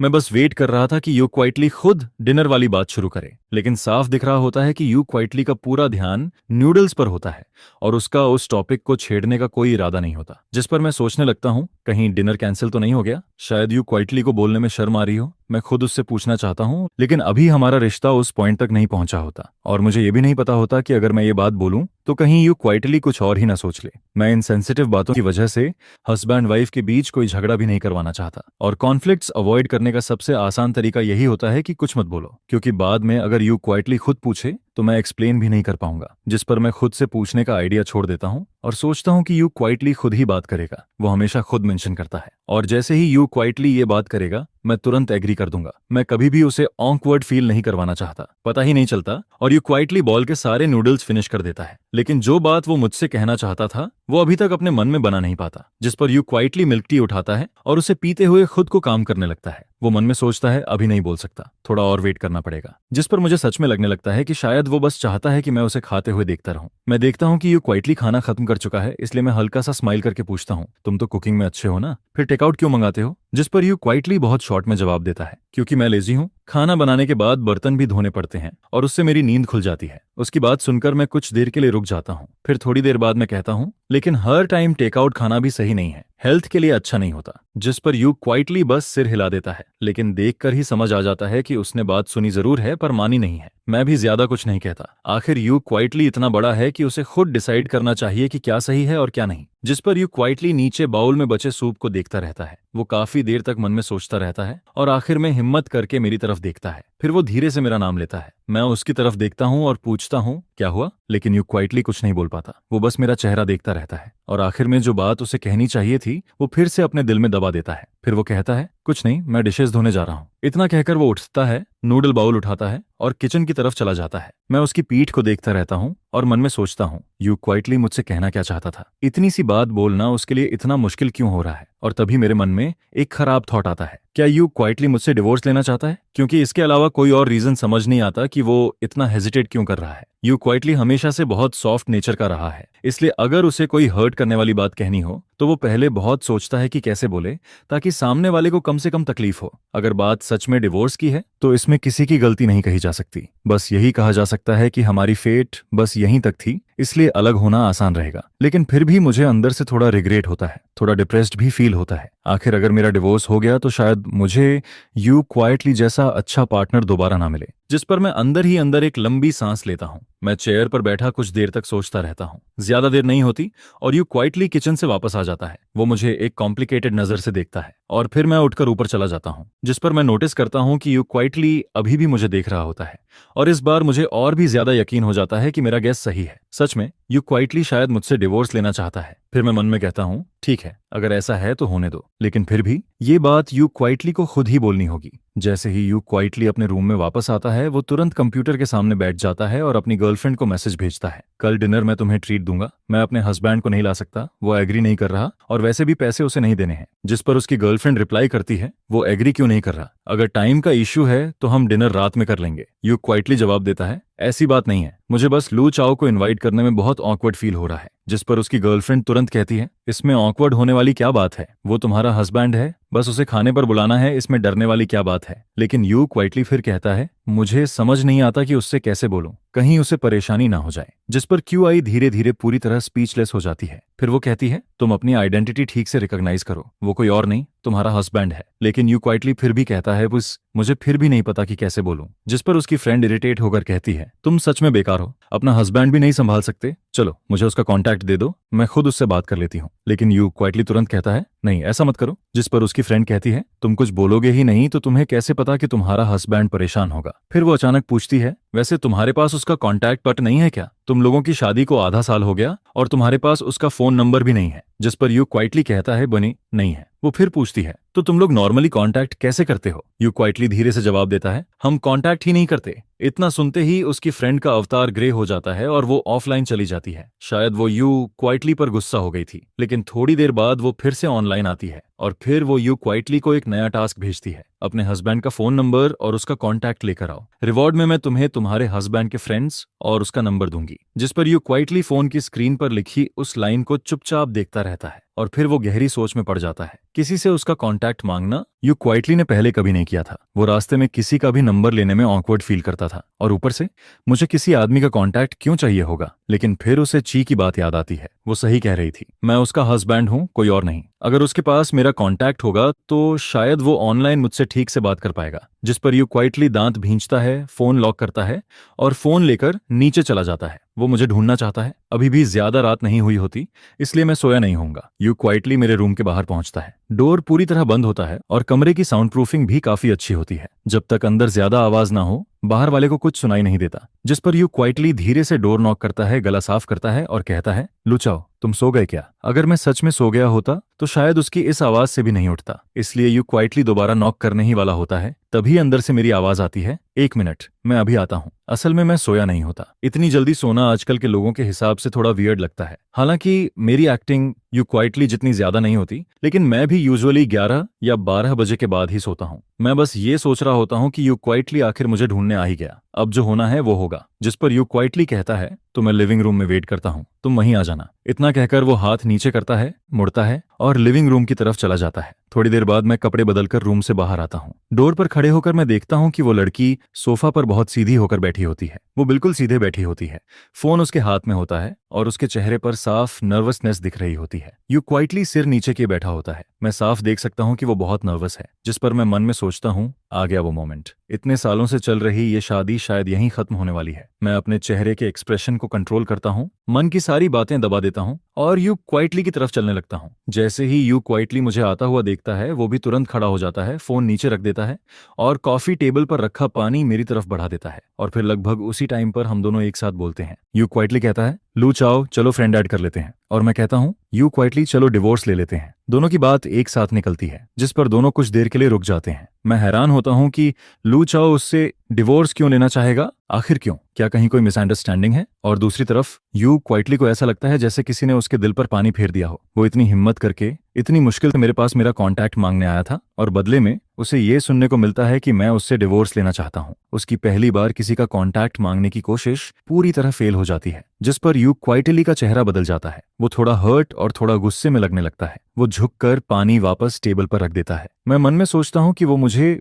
पानी भी नहीं देना चाहता और मैं समझ नहीं पाता। इतने सालों की शादी में यू क्वाइटली को कभी मेरा कॉन्टैक्ट वर्क नहीं चाहिए था, और अब जब डिवोर्स की बात हो रही है तब उसे अचानक मेरा नंबर चाहिए। इसका मतलब क्या है? क्या ये अलग होने से पहले की आखिरी फॉर्मेलिटी है? मैं मन में सोचता हूँ कि कम से कम लू चाओ आखिर तक डिसेंट इंसान तो रहा। जिस पर यू क्वाइटली फिर से फोन उठाता है, लेकिन इस बार फोन पकड़ते हुए उसके हाथ हल्के से कांप रहे होते हैं। फिर वो मेरी तरफ देखता है और कहता है, ठीक है, मुझे रीजन बताओ, हम डिवोर्स क्यों लेंगे? उसके अंदर एक अजीब सा एहसास होता है, जैसे उसकी कोई चीज उससे छिन रही हो। वो मन में सोचता है कि शायद मैं उससे डिवोर्स इसलिए लेना चाहता हूँ क्योंकि मुझे कोई दूसरी लड़की पसंद आ गई है, लेकिन वो मुझे कुछ ब्लेम भी नहीं कर सकता। आखिर वो खुद कोई परफेक्ट वाइफ नहीं था। उसकी बात सुनकर मैं कुछ देर के लिए चुप हो जाता हूँ। यू क्वाइटली मुझसे डिवोर्स का रीजन मांग रहा होता है, लेकिन डिवोर्स की बात तो वही चाहता था ना। क्या उसे वैसे नहीं करना चाहिए था जैसे पुराने टाइम के लोग करते थे, चुपचाप मुड़कर चले जाना और खुद ही डिवोर्स की बात करना। लेकिन अब वो मुझसे कह रहा होता है कि मैं डिवोर्स चाहता हूँ, अगर जाना है तो चले जाओ, मैं मना नहीं करूंगा। लेकिन ये बात मेरे सिर पर क्यों डाल रहे हो? इस टाइम यू क्वाइटली का रिएक्शन मेरे लिए अनएक्सपेक्टेड होता है, जिस पर मैं ज्यादा सोचने लगता हूँ। लेकिन फिर मुझे लगता है डिवोर्स के अलावा और क्या रीजन हो सकता है, और वो मुझसे कुछ और बात करने में इतना हेजिटेट भी क्यों करेगा? अगर बात पैसे की होती तो यू क्वाइटली जैसे नॉवेल पब्लिश करने वाले ऑथर के पास पैसों की कमी तो नहीं होती। फिर अचानक यू क्वाइटली धीरे से कहता है, मैंने कभी नहीं सोचा कि मैं तुमसे डिवोर्स लूंगा। अपने बारे में इतना मत सोचो और ब्लेम मेरे ऊपर मत डालो। उसकी बात सुनकर मुझे लगता है जैसे दुनिया खत्म होने वाली है। मुझे तो लगने लगता है कि थोड़ी देर में शायद मुझे उसके सामने घुटनों पर बैठकर माफी मांगनी पड़ेगी। मैं अंदर ही अंदर हल्का सा हंसता हूँ, लेकिन फिर भी मुझे लगता है कि कुछ गड़बड़ है। दूसरी तरफ यू क्वाइटली के अंदर अभी भी गुस्सा भरा होता है, जिस पर वो फिर पूछता है, तुमसे किसने कहा कि मैं डिवोर्स लेना चाहता हूँ? कौन ऐसी बेकार बातें कर रहा है? और जो इंसान डिवोर्स लेना चाहता है वो क्या ऐसा दिखता है? जैसे ही यू क्वाइटली ये कहता है, मैं तुरंत सिर नीचे कर लेता हूँ। मेरा रिएक्शन इतना फास्ट होता है कि यू क्वाइटली भी सरप्राइज हो जाता है। मैं जल्दी से कहता हूँ, नहीं, तुम्हारी वजह से नहीं, मेरी गलती थी। मैं सीधा अपनी गलती मान लेता हूँ, जिस पर यू क्वाइटली कुछ देर के लिए स्पीलेस हो जाता है। असल में वो मुझे थोड़ा डांटना चाहता था, लेकिन फिर उसे लगता है कि अभी हमारा रिश्ता इतना क्लोज नहीं है कि वो ऐसा करे, और फिर उसे और ज्यादा गुस्सा आने लगता है। लेकिन मैं इतनी जल्दी गलती मान लेता हूँ कि उसका सारा गुस्सा वहीं रुक जाता है, जैसे मैंने पहले ही तेज नाइफ से उसका अटैक रोक दिया हो। जब मैं देखता हूँ कि उसका चेहरा थोड़ा नॉर्मल हुआ है, तो मैं जल्दी से एक्सप्लेन करता हूँ, तुम पहले मुझसे कुछ कहना चाहते थे, लेकिन तुम इतने ऑकवर्ड लग रहे थे, इसलिए तुम्हें लगा था कि मैं तुमसे डिवोर्स लेने वाला हूँ। लेकिन अभी तक भी मुझे समझ नहीं आता है कि यू क्वाइटली आखिर मुझसे क्या कहना चाहता है। जिस पर यू क्वाइटली चुपचाप अभी अभी डाला हुआ पानी का एक सिप लेता है ताकि अपने शौक को दबा सके, और साथ ही साथ यू क्वाइटली ये भी सोच रहा होता है कि उसे आगे क्या कहना चाहिए, क्योंकि यू क्वाइटली को लगता है कि अगर वो बहुत ज्यादा फियरस हो गया तो मैं डर जाऊंगी, और अगर वो बहुत सॉफ्ट हो गया तो मुझे लगेगा कि उसे आसानी से मनाया जा सकता है, जिस पर आगे कभी भी किसी भी सिचुएशन में मैं डिवोर्स फाइल कर सकती हूँ। इसी बीच मैं अचानक उससे पूछती हूँ, बहुत डरावना है? जिसे सुनकर यू क्वाइटली एकदम कंफ्यूज हो जाता है, जिस पर वह फिर से पानी पीता है और उसके बाद बहुत सीरियस होकर जवाब देता है, क्योंकि मैं गुस्से में था और मुझे अपना गुस्सा कम करने के लिए पानी चाहिए था। जिस पर मैं अपने पीछे की तरफ इशारा करती हूँ और कहती हूँ, तो मैं बेवजह ही टेंशन फ्री हो गई। अगर तुम्हें गुस्सा कम करना है तो तुम मेरे पास आ सकते हो, मेरे पास हनीस्कल है, अगर उससे टी बनाओगे तो वह सबसे अच्छा फायर कम करता है। यह सुनकर यू क्वाइटली थोड़ा ऊपर देखता है, फिर अपनी आंखें ब्लिंक करता है और उसके बाद हल्का सा मुस्कुराता है, लेकिन वह स्माइल बिल्कुल भी नॉर्मल नहीं लगती है, बल्कि एकदम ऐसी लगती है जैसे वह अंदर से टूट रहा हो। फिर वह पूछता है, तो जब तुम गुस्सा होती हो तब क्या तुम भी पानी पीकर ठीक हो जाती हो? जिसके जवाब में मैं सिर हिलाकर कहती हूँ, नहीं, मैं तुम्हारी तरह मैजिकल नहीं हूँ, लेकिन मैं सोकर ठीक हो जाती हूँ। एक रात की नींद के बाद मैं फिर गुस्सा नहीं रहती। यह सुनकर यू क्वाइटली कुछ देर के लिए बिल्कुल स्पीचलेस हो जाता है। फिर वह पानी पीता है, खुद को काम करता है और उसके बाद फिर से पूछता है, तो तुझे क्या तुम डिवोर्स चाहती हो? असल में यू क्वाइटली अभी मुझसे ठीक से बात करना चाहता है, लेकिन उसके लिए इतने लंबे वर्ड्स बोलना बहुत मुश्किल होता है। वह हमेशा से सोशल बातों में बहुत शय रहा है, जैसे पहले कॉलेज कैफेटेरिया में अगर उसके राइस में कुछ गंदा निकल आता था या कुछ कम होता था तो यू क्वाइटली कभी जाकर कंप्लेन नहीं करता था। वह या तो चुपचाप राइस फेंक देता था या फिर वैसे ही खा लेता था, और कभी कभी बहुत देर बाद मुझे पता चलता था, जिस पर मैं यू क्वाइटली को साथ लेकर स्टोर वाले से बात करने जाती थी। धीरे धीरे यू क्वाइटली को बहुत प्रोटेक्ट किया गया था। लोगों से जुड़ी हुई सारी मुश्किल बातें उसके लिए हमेशा किसी और ने संभाली थी, जिस पर अब यू क्वाइटली कहना चाहता है कि वह असल में बात करना चाहता है। अगर मैं सच में उससे डिवोर्स लेना चाहती हूँ तो वह मुझे रोकेगा नहीं, क्योंकि पिछले 6 महीनों में शादी के बाद से मैंने भी बहुत कुछ सहा था। एक तरफ मैं एक नॉर्मल मैरिज को निभा रही थी और दूसरी तरफ मैं अभी भी अपनी लॉयल्टी को बचाए हुए थी। लेकिन ये सारी बातें यू क्वाइटली के लिए बोलना बहुत मुश्किल होता है। उसे लगता है कि ऐसे थॉटफुल वर्ड्स उसके मुंह से निकलते ही नहीं है, ठीक वैसे ही जैसे वह कभी प्यार भरी बातें नहीं कह पाता है। इसलिए आखिर में वह सिर्फ इतना ही पूछता है, तो क्या तुम डिवोर्स चाहती हो? जिस पर मैं ड्राई लाफ करती हूँ और कहती हूँ, और मैं ऑफ कोर्स नहीं, मैं जाना नहीं चाहती। अगर मेरा डिवोर्स हो गया तो मेरा फैमिली फिर से मुझे फोर्स करेगा, और अगली लड़की जिससे मेरी फैमिली मुझे मिलवाएगी वह शायद यू क्वाइटली से बेटर भी ना हो। और वैसे भी मुझे शादी पर इतना भरोसा नहीं है। अगर 2 लोग एक दूसरे के साथ समहाउ एडजस्ट कर लें तो वही काफी है। इसके बाद मैं आगे कहती हूँ, लेकिन हमें दुनिया के एंड जैसा बिहेव करने की जरूरत नहीं है, हम बस सोल्जर्स की तरह पास रह सकते हैं। जिस पर मैं पूरा चॉइस यू क्वाइटली के हाथ में छोड़ देती हूँ। अगर यू क्वाइटली कहे कि वह साथ रहना चाहता है तो हम साथ रहेंगे, और अगर वह कहे कि उसे जाना है तो फिर हम अलग हो जाएंगे। मैं हुआगुओ माउंटेन वापस चली जाऊंगी और यू क्वाइटली वापस ल्यूशाहे चला जाएगा, और उसके बाद हम हमेशा के लिए अलग हो जाएंगे। यह सुनकर यू क्वाइटली के सिर में दर्द होने लगता है, क्योंकि वह समझ ही नहीं पाता कि मैं आखिर चाहती क्या हूं। उसे कैसे पता चले कि कौन सा आंसर मुझे खुश करेगा। अगर उसने कुछ ऐसा कह दिया जो मैं सुनना नहीं चाहती, तो क्या मैं दुखी नहीं हो जाऊंगी? और यू क्वाइटली कभी भी ऐसा इंसान नहीं रहा जो खुद के लिए किसी दूसरे को हर्ट करे। जिस पर यू क्वाइटली फिर से चुप हो जाता है, वह कुछ भी नहीं कहता है। और मैं उसकी इस साइलेंस को बिल्कुल समझ नहीं पाती, क्योंकि मुझे यह समझ ही नहीं आता कि यू क्वाइटली जाना चाहता है या रुकना चाहता है। शायद यह अजीब सी मैरिज उसे पसंद नहीं है, जिस पर मैं अपने मन में फिर से साई करती हूँ। मुझे उस दिन की बात याद आती है जब जी सरनेम वाले ने यू क्वाइटली से पूछा था, तो तुम डिवोर्स चाहते हो, है ना? और तब यू क्वाइटली ने सोचा था कि अगर हम ऐसे ही चलते रहे तो हम दोनों को अलग हो जाना चाहिए। लेकिन अगर वह जाना नहीं चाहता तो वह साफ साफ क्यों नहीं कहता? इसी सोच के बीच यू क्वाइटली अचानक बोल पड़ता है, मैंने कहा ना, मैं तुमसे डिवोर्स नहीं चाहता। ये सुनते ही मैं तुरंत कहती हूँ, अगर तुम नहीं जाना चाहते तो बस ये कह दो कि तुम नहीं जाना चाहते। ऐसे चुप रहोगे तो मुझे कैसे पता चलेगा कि तुम क्या सोच रहे हो? जिस पर यू क्वाइटली अपना सिर नीचे कर लेता है। फिर वह ग्लास में बचा हुआ बाकी पानी एक ही बार में पी जाता है, जिसे देखकर मैं कुछ देर के लिए स्टंड रह जाती हूँ, क्योंकि मुझे लगता है कि यू क्वाइटली शायद एक और ग्लास पानी पीकर आएगा ताकि फिर से मुझसे लड़ सके। लेकिन ऐसा नहीं होता। यू क्वाइटली उसके बाद कुछ भी नहीं कहता है। वह सिर्फ इतना कहता है, ठीक है, मैं रूम में वापस जा रहा हूँ, आज मैंने तुम्हें अब डिस्टर्ब किया। और फिर यू क्वाइटली बिल्कुल वही करता है। वह दोनों पेपर कप्स उठाकर ट्रैश कैन में फेंक देता है, जिस पर वह धीरे धीरे स्टेयर्स पर कदम रखता है और ऊपर चला जाता है। उसे ऐसा नहीं करना चाहिए था। यू क्वाइटली को अपने दिल की सारी बातें कह देनी चाहिए थी। अगर वह नहीं बोलेगा तो मुझे कैसे पता चलेगा कि वह क्या सोच रहा है? लेकिन बात बीच में ही रुक जाती है। यू क्वाइटली आधे रास्ते में ही पीछे हट जाता है और उसके बाद सिर्फ एक ठीक है छोड़कर चला जाता है, जिस पर मुझे सिर्फ इतना फील होता है कि ये छोटी सी लड़की यू क्वाइटली अभी बहुत हर्ट है, जैसे वह अपनी सारी शिकायतें, अपना सारा दुख अपने अंदर ही दबा रहा है। नहीं, आज मुझे यू क्वाइटली से ठीक से बात करनी होगी। मुझे जानना है कि उसके दिमाग में आखिर चल क्या रहा है। जैसे ही मेरे मन में यह थॉट आता है, मैं तुरंत यू क्वाइटली का नाम लेकर उसे बुलाती हूँ, जिस पर यू क्वाइटली, जो स्टेयर्स पर आधा ऊपर जा चुका होता है, मेरी आवाज सुनते ही रुक जाता है और फिर पीछे मुड़कर मेरी तरफ देखता है। फिर भी क्या और कुछ है? यू क्वाइटली पूछता है। मैं कहती हूँ, नीचे आओ, मुझे तुमसे कुछ कहना है। जिस पर यू क्वाइटली फिर से मुड़ता है और हैंडरेल पकड़कर नीचे आने लगता है। मैं अब यू क्वाइटली के चेहरे को देखती हूँ, लेकिन उसके चेहरे पर मुझे ना गुस्सा दिखता है, ना कोई शिकायत फील होती है। फिर यू क्वाइटली नीचे आकर सोफा पर बैठता है। चाहे मैंने उसे बैठने को कहा हो या वह खुद बैठा हो, वह आखिर में सोफा पर बैठ ही जाता है। जिसके बाद मैं पहला सवाल पूछती हूँ, जब हम डिनर कर रहे थे तब तुमने कहा था कि तुम्हें मुझसे कुछ कहना है। अगर वो डिवोर्स की बात नहीं थी तो फिर क्या था? मुझे थोड़ा एरोगेंट फील होता है। पहला स्टेप ही सक्सेसफुल नहीं हुआ तो अब इसके बाद क्या करना चाहिए? जिस पर मैं देखती हूँ कि यू क्वाइटली कुछ नहीं बोलता है। मुझे बेचैनी होने लगती है और फिर से वही शुरू हो जाता है, नहीं, अगर तुम्हारे मन में कुछ है तो बोलो। तुम्हारे चेहरे को देखकर कोई कैसे समझेगा कि तुम क्या सोच रहे हो? यह कहते हुए मुझे थोड़ा डिप्रेस्ड भी फील होता है, क्योंकि दोपहर में मैंने उसे उसके बेस्ट फ्रेंड से बात करते हुए सुना था। शायद वह मुझे कोई बुक देना चाहता था। यह सुनकर मुझे लगा था कि यू क्वाइटली शायद काफी लाइवली पर्सनालिटी वाला होगा, लेकिन मेरे सामने आते ही यू क्वाइटली फिर से इंट्रोवर्ट बन जाता है। लेकिन कोई बात नहीं, मैं यू क्वाइटली को टाइम दूंगी, उसे सोचने दूंगी, सब कुछ क्लियर करने दूंगी और फिर आंसर देने दूंगी। जब दो लोग बात कर रहे होते हैं और सामने वाला मोबाइल फोन उठा ले तो वह बहुत रूड लगता है। इसलिए मैंने अपना मोबाइल नहीं देखा और यू क्वाइटली भी अपना मोबाइल नहीं देखता है, क्योंकि उसे भी पता है कि इस टाइम मोबाइल पकड़ना गलत लगेगा। इसलिए वो बस सीधा बैठा रहता है। लेकिन काफी देर तक ऐसे बैठे रहने के बाद यू क्वाइटली थोड़ा अनकंफर्टेबल फील करने लगता है, जिस पर मैं कुछ देर तक उसे देखती रहती हूँ। लेकिन यू क्वाइटली अभी भी कुछ बोलने के साइंस नहीं दिखाता है। तभी अचानक मुझे लगता है कि हम दोनों के बीच का रिश्ता कुछ अजीब हो गया है। मैं कहती हूँ, मुझे अभी तुम्हारे सामने वैसा फील हो रहा है जैसे कोई स्टूडेंट जिसे ऑफिस में बुलाया गया हो। यह सुनकर मैं खुद ही हल्का सा कंप्लेन करने वाले अंदाज में बोलती हूँ, जिस पर यू क्वाइटली हंस देता है और यह उसके तरफ से पहली रिएक्शन होती है। जैसे ही मैं उसे हंसते हुए देखती हूँ, मैं तुरंत मौका देखकर कहती हूँ, यू क्वाइटली, तुम्हें इतना सोचने की जरूरत नहीं है। तुम्हें बस सीधे बोलना चाहिए कि तुम डिवोर्स नहीं चाहते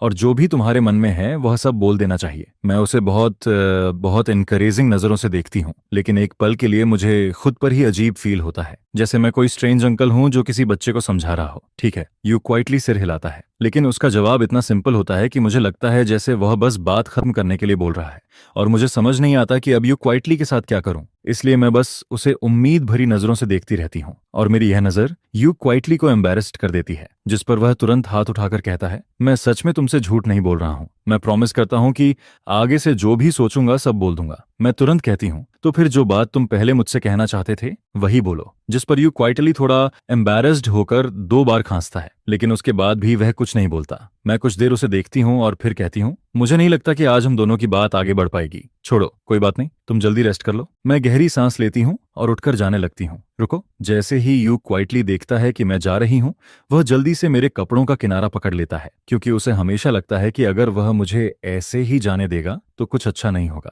लेकिन मुझे रोकने के बाद भी उसे समझ नहीं आता कि आखिर क्या कहना चाहिए। जिस पर मैं नीचे देखती हूँ, यू क्वाइटली मेरे कपड़ों का किनारा पकड़े होता है। फिर वह सिर उठाकर मेरी तरफ देखता है, लेकिन अगले ही पल उसका चेहरा लाल हो जाता है। उसे लगता है कि उसने कुछ गलत कर दिया, जिस पर वह तुरंत मेरा कपड़ा छोड़ देता है, जैसे उसने कोई बहुत बड़ी गलती कर दी हो। और फिर वह अपना वही हाथ जो अभी अभी मेरे कपड़े पकड़ रहा था, अपनी पीठ के पीछे छुपा लेता है, ताकि मैं उसे ना देख सकूं। असल में यह कोई बड़ी बात नहीं थी, लेकिन यू क्वाइटली को लगता है कि शायद यह बात मेरे लिए परेशानी बन सकती है। यू क्वाइटली धीरे से कहता है, मुझे नहीं पता कि यह बात तुम्हारे लिए ट्रबल बनेगी या नहीं। जिस पर मैं तुरंत कहती हूँ, अगर तुम बताओगे ही नहीं तो मुझे कैसे पता चलेगा कि वह ट्रबल है या नहीं। छिन मनमन ने भी उससे यही कहा था, लेकिन फिर भी यू क्वाइटली को हमेशा लगता है कि ऐसा करना सही नहीं है। उसे लोगों को परेशान करना पसंद नहीं है, और छिन मनमन तो उसके पास रिलेशनशिप की वजह से थी, लेकिन मेरे साथ उसके और मेरे बीच सिर्फ एक मैरिज का रिश्ता है। जिस पर यू क्वाइटली अचानक कहता है, अभी हम डिवोर्स की बात कर रहे थे, तुम जाना चाहती हो या नहीं जाना चाहती? मुझे सीधे पूछना चाहिए था। अब यू क्वाइटली थोड़ा परेशान होकर मेरी तरफ देखता है और फिर आखिरकार सब कुछ बोल देता है। मुझे कैसे पता चले कि कौन सा जवाब तुम्हें हर्ट करेगा? अगर तुम डिवोर्स चाहती हो और मैं कह दूं कि मैं डिवोर्स नहीं चाहता, तो क्या तुम सिर्फ मेरी वजह से अगले आधे साल तक मेरे साथ रहोगी? इसलिए मैं हमेशा चॉइस तुम्हारे हाथ में छोड़ता रहा हूं। मैं चाहता था कि फैसला तुम करो। फिर वो मेरी तरफ देखता है और कहता है, तुम बस मुझे एक क्लियर आंसर दे दो, चाहे तुम जाना चाहती हो या नहीं जाना चाहती। इन दोनों में से कोई एक आंसर दे दो। फिर मुझे क्यों पूछना चाहिए कि मैं क्या चाहता हूँ? इस बार यू क्वाइटली बहुत कुछ बोल देता है और मैं उसकी सारी बातें बहुत ध्यान से सुनती हूँ। जब वह बोलना खत्म करता है, तब मुझे समझ आता है कि यू क्वाइटली बहुत ज्यादा सोचता है, लेकिन हमेशा सिर्फ दूसरों के बारे में सोचता है, कभी खुद के बारे में नहीं। जिस पर मैं उससे पूछती हूँ, क्या तुम्हारी फीलिंग्स इंपॉर्टेंट नहीं है? मैंने उसके बारे में बहुत सोचा था, इसलिए जब मैंने उससे कहा कि मैं डिवोर्स नहीं चाहती, तब मैंने पूरा फैसला उसके हाथ में छोड़ दिया था, क्योंकि उस टाइम मुझे समझ नहीं आ रहा था कि यू क्वाइटली क्या चाहता है। मैरिज तभी चलती है जब दोनों लोग उसे चलाना चाहते हों। अगर एक इंसान ही उसे निभाना चाहता रहे और दूसरा नहीं, तो फिर उसका कोई मतलब नहीं होता। इसलिए चॉइस उसके हाथ में देना कोई बड़ी बात नहीं थी। मुझे बस इतना चाहिए था कि यू क्वाइटली अपने मन की बात बता दे। उसके बाद हम दोनों मिलकर डिसाइड कर सकते थे कि आगे क्या करना है। लेकिन मैंने नहीं सोचा था कि प्रॉब्लम सिर्फ इतनी सी होगी। ये सुनकर यू क्वाइटली एकदम स्टंडन रह जाता है। वह धीरे से अपना मुंह खोलता है और ऑफ कोर्स मेरे थॉट्स इंपॉर्टेंट हैं, लेकिन मैं इंपॉर्टेंट हूँ, फिर भी मैं पहले तुम्हारे थॉट्स की फिक्र करता हूँ। ये मैरिज आगे चल सकती है या नहीं? क्या उसका फैसला सिर्फ मैं कर सकता हूँ? मैं यू क्वाइटली को देखती हूँ और फिर कहती हूँ, लेकिन तुमसे पहले मैं पहले ही बोल चुकी हूँ कि मैं डिवोर्स नहीं चाहती। यह सुनकर यू क्वाइटली फिर से स्टंड रह जाता है। वह काफी देर तक चुप रहता है और फिर धीरे से कहता है, फिर मुझे कैसे पता चले कि तुम जो कह रही हो वो सच है? क्या पता तुम भी उन लोगों जैसी हो जो कुछ और सोचते हैं और कुछ और बोलते हैं। यह सुनकर मैं एकदम स्पीचलेस हो जाती हूँ। यू क्वाइटली जैसा इंसान बहुत ज्यादा सोचता है। मैं जो सोचती हूँ वही ऑनेस्टली बोल देती हूँ, लेकिन यू क्वाइटली अगर खुद कुछ बोलेगा ही नहीं, तो मुझे कैसे पता चलेगा कि उसके मन में क्या चल रहा है? मैं कुछ देर चुप रहती हूँ और फिर उससे पूछती हूँ, क्या तुम बाहर बाकी लोगों के लिए भी इतना सोचते हो? कैसे हो सकता है? यू क्वाइटली तुरंत मना कर देता है, लेकिन फिर वह खुद ही सोचने लगता है। फैमिली, रिलेटिव्स और फ्रेंड्स को छोड़कर बस स्लोली ही है, लेकिन उसका भी अलग है। मेरा स्लोली के साथ अच्छा रिलेशन है, इसलिए उसके साथ ये सब मैटर नहीं करता, और बाकी लोग, उनका मुझसे कोई लेना देना नहीं है। यू क्वाइटली थोड़ा हिलता है और फिर कहता है, मैं अपने रिलेशन की वजह से किसी और को हर्ट नहीं करूंगा, और जो लोग मेरे लिए मैटर नहीं करते उनके लिए मैं खुद को भी अपसेट नहीं करूंगा। यह सुनकर मैं मन में सोचती हूँ, अगर ऐसे हिसाब लगाऊं तो यू क्वाइटली की लिस्ट में मैं शायद पहली बार सबसे ऊपर हूँ। जिस पर मैं पूछती हूँ, और मैं ऑन ऑफ कोर्स तुम उनसे अलग हो। अलग कैसे? उनकी क्या आइडेंटिटी है और मेरी क्या आइडेंटिटी है? यह सुनते ही यू क्वाइटली चुप हो जाता है। वह कुछ नहीं बोलता। असल में यह एकदम नॉर्मल सवाल था, लेकिन ना जाने क्यों यू क्वाइटली को यह सवाल कुछ अलग ही फील करवाता है, जैसे मैं उसके लिए कोई स्पेशल पर्सन हूँ। मैं फिर पूछती हूँ, तो फिर मेरी आइडेंटिटी क्या है? मैं बस ये सुनना चाहती हूँ कि यू क्वाइटली खुद अपने मुंह से बोले, लेकिन यू क्वाइटली फिर भी नहीं बोलता। शायद वह कहना चाहता है, कन्वी तुम मेरे हस्बैंड हो, लेकिन उसके लिए यह लाइन बोलना बहुत ज्यादा ऑकवर्ड है, क्योंकि अगर वह ऐसी बातें बोलेगा तो शायद फिर उसे लगेगा कि लोग उसे चिढ़ाएंगे या कहेंगे कि वह बहुत इमोशनल हो रहा है। जिस पर यू क्वाइटली का चेहरा फिर से लाल हो जाता है। वह कुछ भी नहीं बोल पाता। उसका एक्सप्रेशन देखकर मैं अचानक हंस देती हूँ, क्योंकि अब मुझे समझ आने लगता है, मैं यू क्वाइटली के लिए सिर्फ एक नॉर्मल रूममेट नहीं हूँ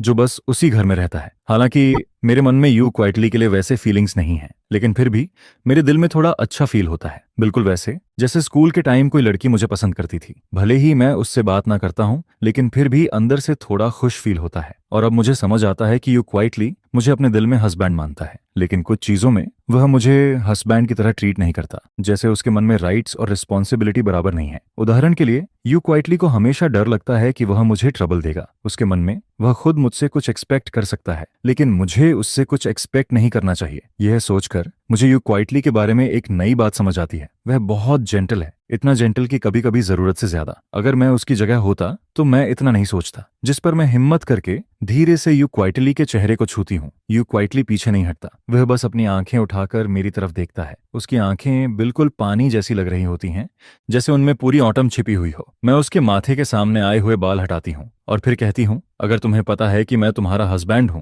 तो तुम्हें यह भी पता होना चाहिए कि छोटी छोटी बातों में तुम मुझ पर डिपेंड कर सकते हो। तुम्हें मुझे यह मौका देना होगा। अगर तुम मुझे बताओगे तभी मुझे पता चलेगा कि कौन सी बात तुम्हारे लिए बड़ी है और कौन सी नहीं। फिर मैं उसे देखती हूँ और कहती हूँ, जैसे अगर तुम्हें मेरा वीचैट चाहिए तो तुम सीधे बोल सकते हो। मैं यू क्वाइटली को देखती हूँ, जिस पर यू क्वाइटली धीरे से मेरा चेहरा छूता है। शायद उसे लगता है कि मेरे चेहरे पर कुछ लगा हुआ है, लेकिन उसके कुछ बोलने से पहले मैं पहले बोल देती हूँ, तुम्हारी नजर में वीचैट मांगना बहुत बड़ी बात है? मैं बहुत कंफ्यूजन में पूछती हूँ और यू क्वाइटली भी उतनी ही कंफ्यूजन में जवाब देता है, क्या नहीं है? आखिर में मैं हेल्पलेस होकर सिर हिला देती हूँ। फिर मैं सीधे यू क्वाइटली का मोबाइल लेती हूँ और उसमें अपना नंबर सेव कर देती हूँ। यू क्वाइटली कुछ पल के लिए रुक जाता है और फिर पूछता है, तो क्या तुम अक्सर लड़कियों से उनका वीचैट मांगते हो? यह सुनकर मैं फिर से कंफ्यूज्ड हो जाती हूँ। यू क्वाइटली का ब्रेन आखिर चलता कैसे है? मैं कुछ नहीं बोलती, जिस पर यू क्वाइटली को अचानक एहसास होता है कि उसका सवाल थोड़ा अजीब था, इसलिए वह जल्दी से कहता है, मैं बस पूछ रहा था, अगर तुम सच में किसी से बात करना चाहते हो तो तुम सीधे बोल सकते हो, हम नॉर्मली बात कर सकते हैं।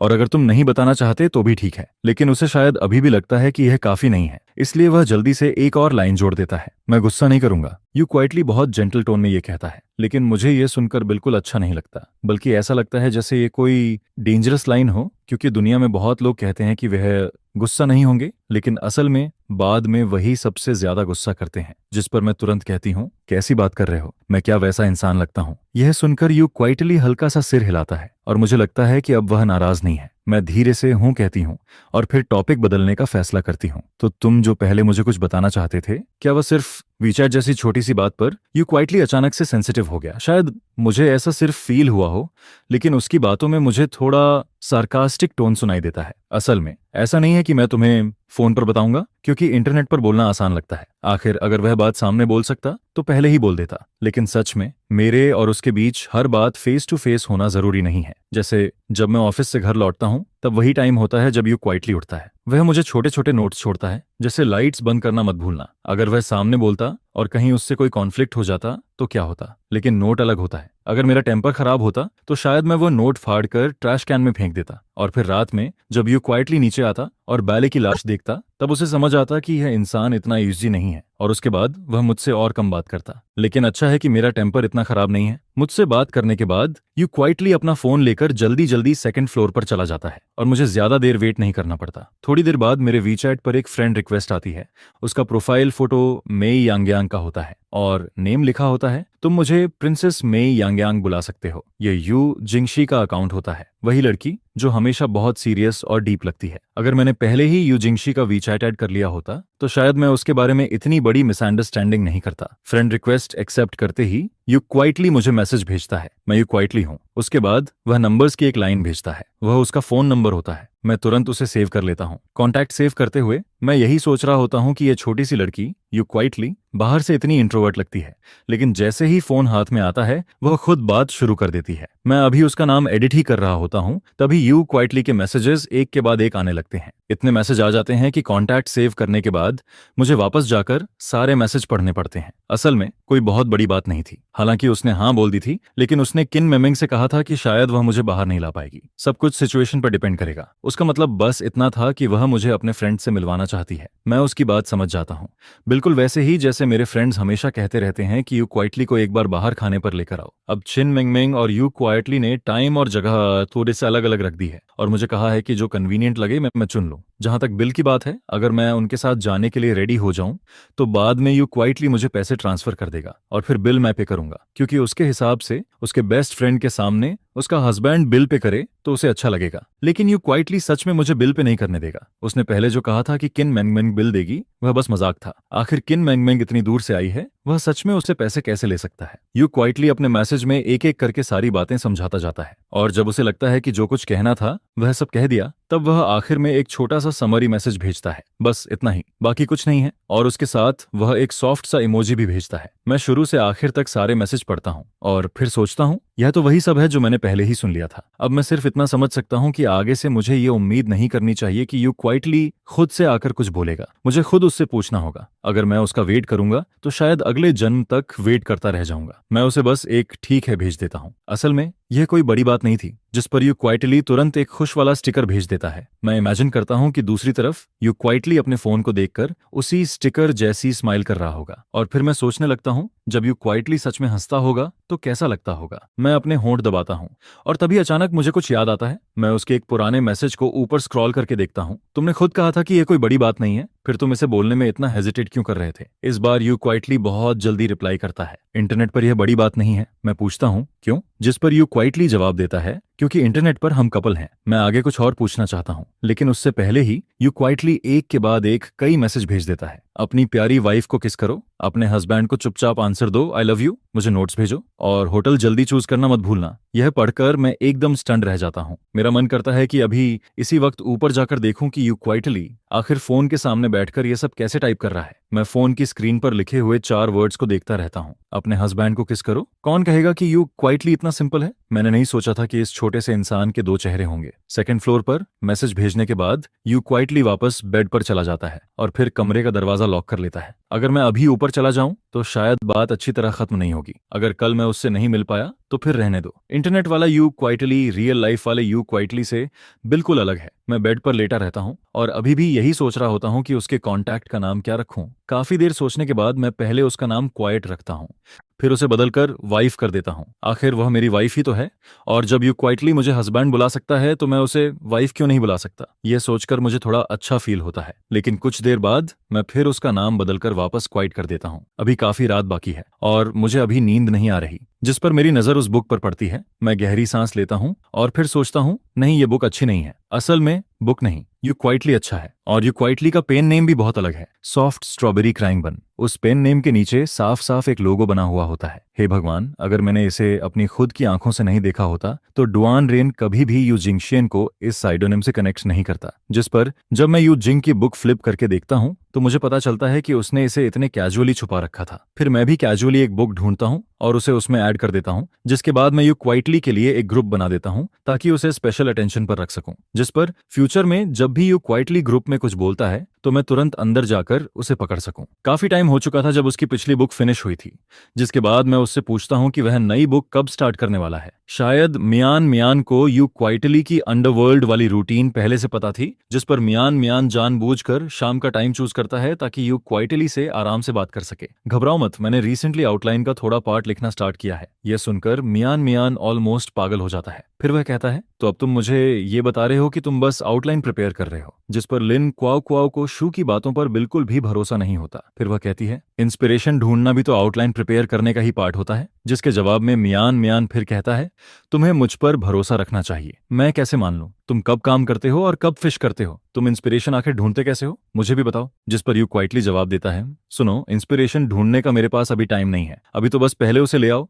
मैं रिसेंटली अपने हस्बैंड के साथ डेटिंग कर रहा हूँ सकता। यह सुनकर सामने वाला हैरान रह जाता है। फिर यू क्वाइटली आगे कहता है मैं हस्बैंड का ख्याल रखता हूँ, बच्चे का भी ख्याल रखता हूँ, और अभी मुझे बच्चे को हुए पूरे 8 महीने हो चुके हैं। मेरी लाइफ कितनी मिसरेबल हो गई है। जिस पर कोई पूछता है और तुम्हारा हस्बैंड कहाँ है। यू क्वाइटली कैजुअली जवाब देता है मेरा हस्बैंड मेरे बगल में ही लेटा है। यह सुनते ही मैं दांत भींचकर पोर्सलेन नाइफ पर हाथ मार देता हूँ। फिर मैं कहता हूँ सुन लो, तुम्हारे रिकमेंडेशन का दूसरा हाफ गया, अभी चाहिए तुम्हें। जिस पर एक और केस फ्लैश होकर सामने आता है। हालांकि मेरा दिल अभी भी हॉर्स लेटर पर नहीं था, लेकिन मेरा हाथ फिर भी कीबोर्ड को टच करता रहता है। फिर अचानक मियान मियान का अवतार डार्क हो जाता है। कंग्रेचुलेशंस, यू क्वाइटली ने आखिरकार तुम्हें याद कर लिया। जिस पर मैं धीरे धीरे सक्सेसफुल तो हो जाता हूँ, लेकिन साथ ही दूसरे इंसान पर गुस्सा भी आने लगता है। मैं आधा गुस्से में होता हूँ लेकिन पूरी तरह नहीं। फिर अगले दिन मैं बुक स्टोर में बैठा होता हूँ और आसपास देखने लगता हूँ कि यहाँ कौन सी चीज खाने के लिए अच्छी है। काफी देर तक सर्च करने और कई ऑप्शंस देखने के बाद मुझे आखिरकार एक हॉट पॉट रेस्टोरेंट मिल जाता है। लेकिन फिर भी मैं यूजिंग की ओपिनियन को कंसिडर करता हूँ, जिस पर मैं उसका स्क्रीनशॉट और एड्रेस यू जिंगशिंग को सेंड कर देता हूँ। इसके बाद मैं फोन की स्क्रीन को देखता रहता हूँ और अचानक से डीप सोच में चला जाता हूँ, क्योंकि कल यू क्वाइटली ने जो मैसेज मुझे भेजा था वह अभी भी उसी तरह स्क्रीन पर पड़ा था। उसने कहा था, मैंने हस्बैंड को किस किया। फिर उसने कहा था, मैं तुमसे प्यार करता हूँ। जिस पर मेरा दिमाग अपने आप फैंटेसी में चला जाता है। मैं सोचने लगता हूँ कि जब यू क्वाइटली ने मुझे यह मैसेज भेजा होगा तब वह कैसा दिख रहा होगा। क्या वह फोन स्क्रीन के सामने जोर जोर से हंस रहा होगा, या फिर मेरी तरह वही साइलेंट और डीप एक्सप्रेशन के साथ बैठा होगा। लेकिन जाहिर सी बात है, इसका कोई आंसर नहीं था। यू क्वाइटली वापस आ चुका था, लेकिन मुझे नहीं पता था कि वह आज फिर अपने बेस्ट फ्रेंड के साथ बाहर घूमने जाएगा या नहीं। अगर वह बाहर जाता तो शायद उसे जल्दी उठना पड़ता, लेकिन उसके बुक ग्रुप में कल रात से लेकर आज तक यू क्वाइटली की एक भी आवाज नहीं आई थी। मैं दोपहर तक यू क्वाइटली के रिप्लाई का वेट करता रहता हूँ। फिर अचानक एक मैसेज आता है, हाँ तुम टाइम सेट कर दो। जिस पर मैं रिप्लाई करता हूँ, टाइम तो सेट है, तुम बस मुझे सीधे बता दो। उसी समय मुझे उसकी तरफ से कुछ नॉइजेज सुनाई देती है। फिर मैं पूछता हूँ, क्या तुम अभी बाहर हो। जिस पर यू क्वाइटली एक वॉइस भेजता है और मुझसे पूछता है, मैं अपने बेस्ट फ्रेंड के साथ ब्रेकफास्ट कर रहा हूँ। मैं कुछ देर के लिए चुप हो जाता हूँ, क्योंकि दोपहर के 12 बजे ब्रेकफास्ट करना थोड़ा अजीब था। लेकिन फिर मैं सोचता हूँ, छोड़ो, मुझे इन डिटेल्स से क्या लेना। यू क्वाइटली अगर 12 बजे ब्रेकफास्ट कर रहा है तो ये भी अपने आप में काफी बड़ी बात है। इसके थोड़ी देर बाद यू क्वाइटली मुझे एक और फोटो भेजता है, जिसमें एक बहुत सिंपल रामेन दिख रहा होता है। जिस पर जब मैं उसे ध्यान से देखता हूँ तो रियलाइज करता हूँ कि कल रात उसने जो नूडल्स खाए थे उनके मुकाबले ये काफी ज्यादा सिंपल और वेजिटेरियन लग रहे थे। कल वाले नूडल्स में जो बड़ा चिकन लेग था वह भी गायब था। जिस पर मैं क्वाइटली उसे एक रेड एनवेलप भेज देता हूँ और लिखता हूँ, जाकर कुछ अच्छा खा लो, खुद को इतना भूखा मत रखो कि तुम और पतले हो जाओ। यू क्वाइटली नूडल्स का एक बाइट लेते हुए मुझे वॉइस भेजता है, अगर मैं भूख से पतला हो गया तो तुम मुझे पकड़ोगे कैसे। तुम्हें तो वैसे भी मेरी बोन्स पकड़ने में अनकंफर्टेबल फील होगा, है ना। लेकिन सबसे अजीब बात यह थी कि यू क्वाइटली ने मेरा रेड एनवेलप एक्सेप्ट ही नहीं किया। यह सुनकर मेरा सिर क्वेश्चन मार्क्स से भर जाता है। मुझे ऐसा फील होने लगता है जैसे ऑनलाइन वाला you quietly and real life वाला यू क्वाइटली दो बिल्कुल अलग इंसान हो। इंटरनेट पर वह इतना बोल्ड रहता है, लेकिन रियलिटी में वही यू क्वाइटली इतना वीक और रिबेलियस बन जाता है, जिस पर मैं तुरंत सीरियस हो जाता हूँ। उधर दूसरी तरफ चिन मानमन क्वाइटली मुस्कुराता है। वह चेयर पर मिल्क टी लेकर टिका हुआ था। फिर वह सोचते हुए कहता है, मैंने पहले ही कहा था कि तुम्हारा उसके साथ कुछ सीक्रेट चल रहा है, लेकिन तब तुम मुझ पर ही गुस्सा हो रहे थे। अब खुद को देखो, तुम्हारी हालत तो बिल्कुल वैसी ही लग रही है। और वैसे भी हमारी शादी को आधा साल हो गया है, उसके बाद भी हमारा कोई इंटरसेक्शन नहीं हुआ। जिस पर यू क्वाइटली तुरंत जवाब देता है, वह अभी भी मेरा हस्बैंड है। मैं उसे कोई भी मैसेज भेजूं, चाहे जितना टीज करूं, इसमें कुछ इलीगल नहीं है। यह कहने के बाद यू क्वाइटली जल्दी से अपना फोन छुपा लेता है, ताकि किन मनमन अंदर के मैसेजेस न देख सके, वरना कैरेक्टर मार्केटिंग का सारा इफेक्ट खत्म हो जाता। जिस पर किन मनमन हंसते हुए कहता है, छुपाने से कुछ नहीं होगा। अभी जो वॉइस तुमने भेजी थी,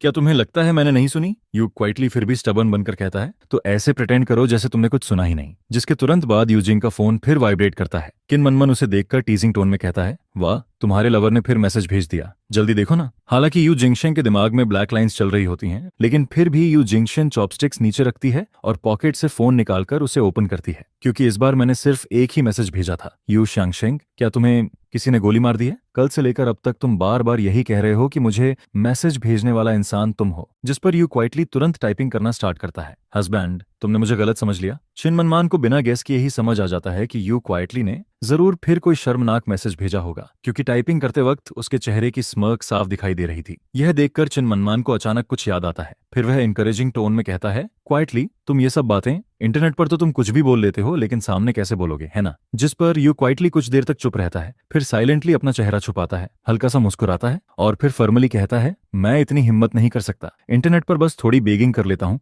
लेकिन रियलिटी में मैं अभी भी छुपता रहता हूँ, एक ऑस्ट्रिच की तरह। जिस पर किन मनमन ठंडे अंदाज में उसे खींचता और दबाता है, फिर हंसते हुए कहता है, जब तुम्हारा दिमाग इतना हॉट हो जाता है तब भी तुम खाली नहीं बैठते। आखिर डर किस बात का है। अभी तो तुम खुद बोल रहे थे कि वो तुम्हारा हस्बैंड है। यह सुनकर यू क्वाइटली का चेहरा थोड़ा रेड हो जाता है। फिर वह गुस्से में किन मनमन को घूरता है और कहता है, अपनी चीज पियो। क्या मिल्क टी पीते हुए भी तुम्हारा मुंह बंद नहीं हो सकता। लेकिन साफ लग रहा था कि वह सच में यू क्वाइटली को और ज्यादा नर्वस करना चाहता था। असल में किन मनमन का मन कर रहा था कि वह यू क्वाइटली को और छेड़े, लेकिन फिर वह सोचता है कि ये दोनों ऑलरेडी मैरिड हैं, तो यहाँ किसी को मिलाने की जरूरत ही नहीं है। आखिर अगर फीलिंग्स होंगी तो वो दोनों के बीच धीरे धीरे अपने आप डेवलप हो जाएंगी। और अगर फीलिंग्स नहीं होंगी तो जबरदस्ती कुछ करना भी सही नहीं होगा। जिस पर क्वीन मनमन क्वाइटली डिसाइड करता है कि वह बीच में नहीं पड़ेगा। यू क्वाइटली अपने हस्बैंड के साथ कैसे बात करता है यह उसी पर छोड़ देना चाहिए। ब्रेकफास्ट थोड़ा लाइट होना चाहिए। इसी वजह से यू क्वाइटली ने क्रिस्पी रामेन ऑर्डर किया था। हालांकि उस वक्त ऑलरेडी दोपहर हो चुकी थी।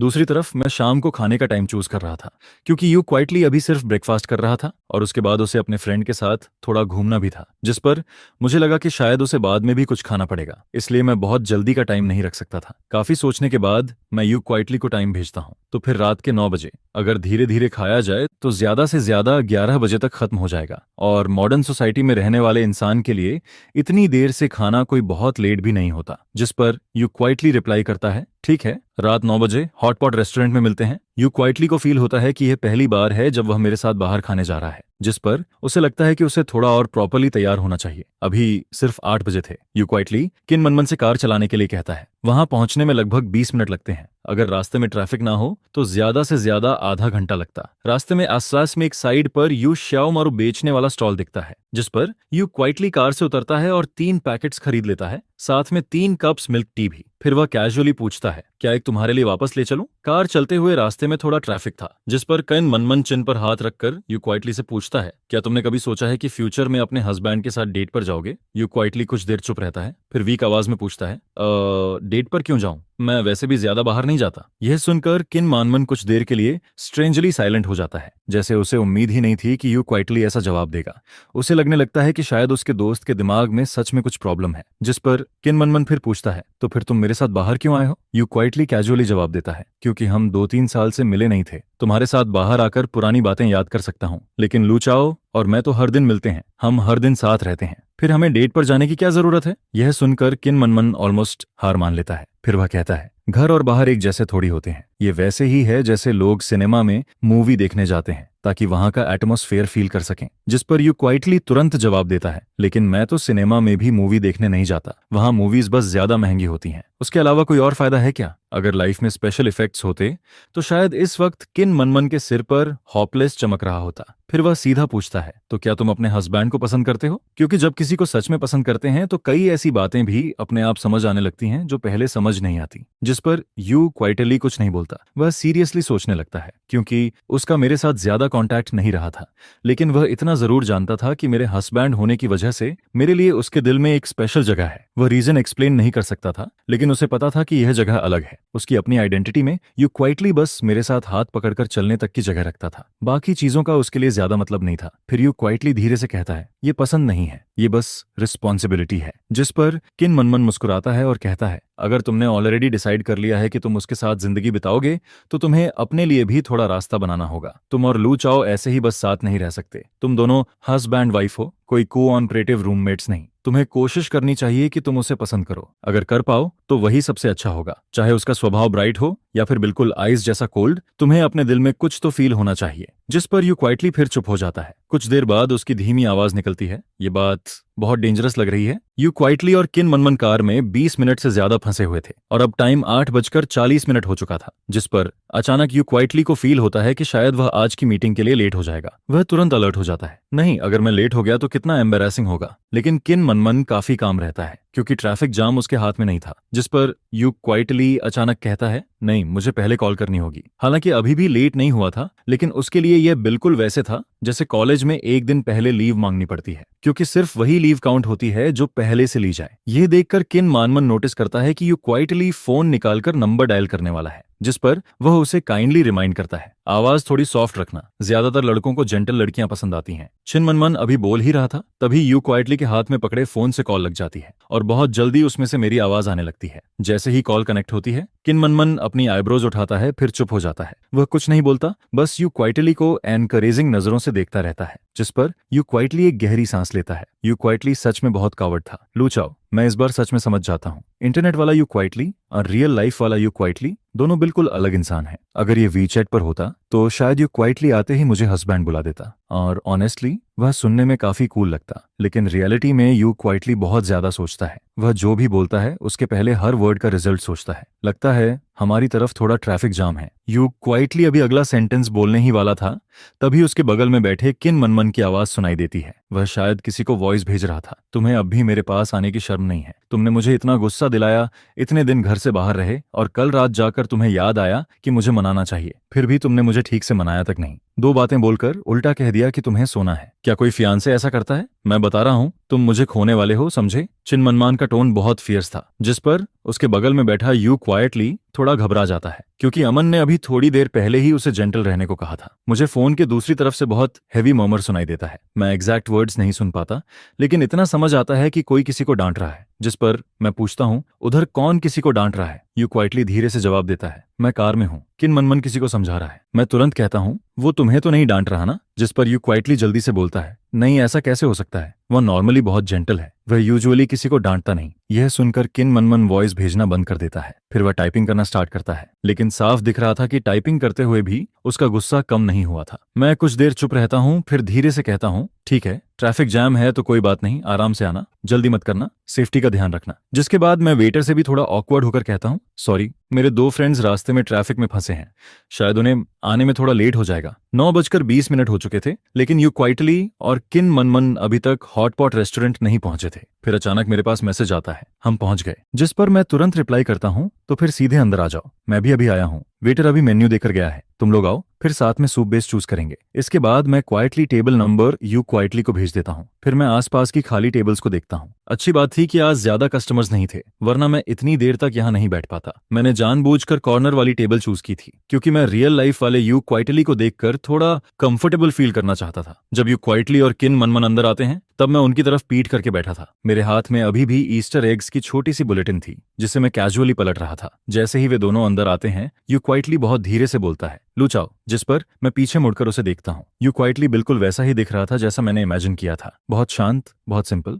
ऐसा लग रहा था जैसे उसके अंदर सच में कोई क्वाइट सा एहसास हो। अगर मैं बस वीचैट की उसकी चैट हिस्ट्री भूल जाऊं तो शायद वह और भी नॉर्मल लगता। यू क्वाइटली बैठ जाता है, फिर अपने हाथ में पकड़ी मिल्क टी और जांग्यू मीट बॉल्स मेरे सामने रख देता है। फिर थोड़ी ऑकवर्ड आवाज में कहता है, मीट बॉल्स थोड़े ठंडे हो गए हैं, अगर तुम्हारा मन ना हो तो मत खाना, बाद में मैं खुद क्वाइटली खा लूंगा। असल में उसके ओरिजिनल प्लान के हिसाब से मीट बॉल्स ठंडे नहीं होने चाहिए थे। यह सोचकर यू क्वाइटली अंदर ही अंदर थोड़ा रिग्रेट करता है। मैं हल्का सा मुस्कुराता हूं और कहता हूं, कोई बात नहीं। फिर मैं मीट बॉल्स को साइड में रख देता हूं, क्योंकि पहले गेस्ट्स को हैंडल करना जरूरी था। बहुत जल्दी हम लोग अपनी जरूरत के हिसाब से ऑर्डर कर देते हैं। इसके बाद डिपिंग सॉस बनाने की बारी आती है। यह काम वैसे भी आसान था, इसलिए जैसे ही यू क्वाइटली उठता है, मैं भी उसके साथ उठ जाता हूँ। जिस पर पीछे बैठा किन मनमन हम दोनों को देखता है। फिर अचानक उसका मन नहीं करता कि वह हमारे बीच आए। वह कैजुअली कहता है, यू क्वाइटली, तुम मेरा सॉस बना देना, तुम्हें पता है मुझे क्या पसंद है। जिस पर यू क्वाइटली पीछे मुड़कर मुझे देखता है, फिर सामने बैठे किन मनमन को देखता है। उसके चेहरे पर साफ लिखा था, क्या तुम सीरियसली चाहते हो कि मैं यहाँ सर्वेंट बन जाऊं? लेकिन उस वक्त मैं अंदर ही अंदर सीक्रेटली खुश हो रहा था, हालांकि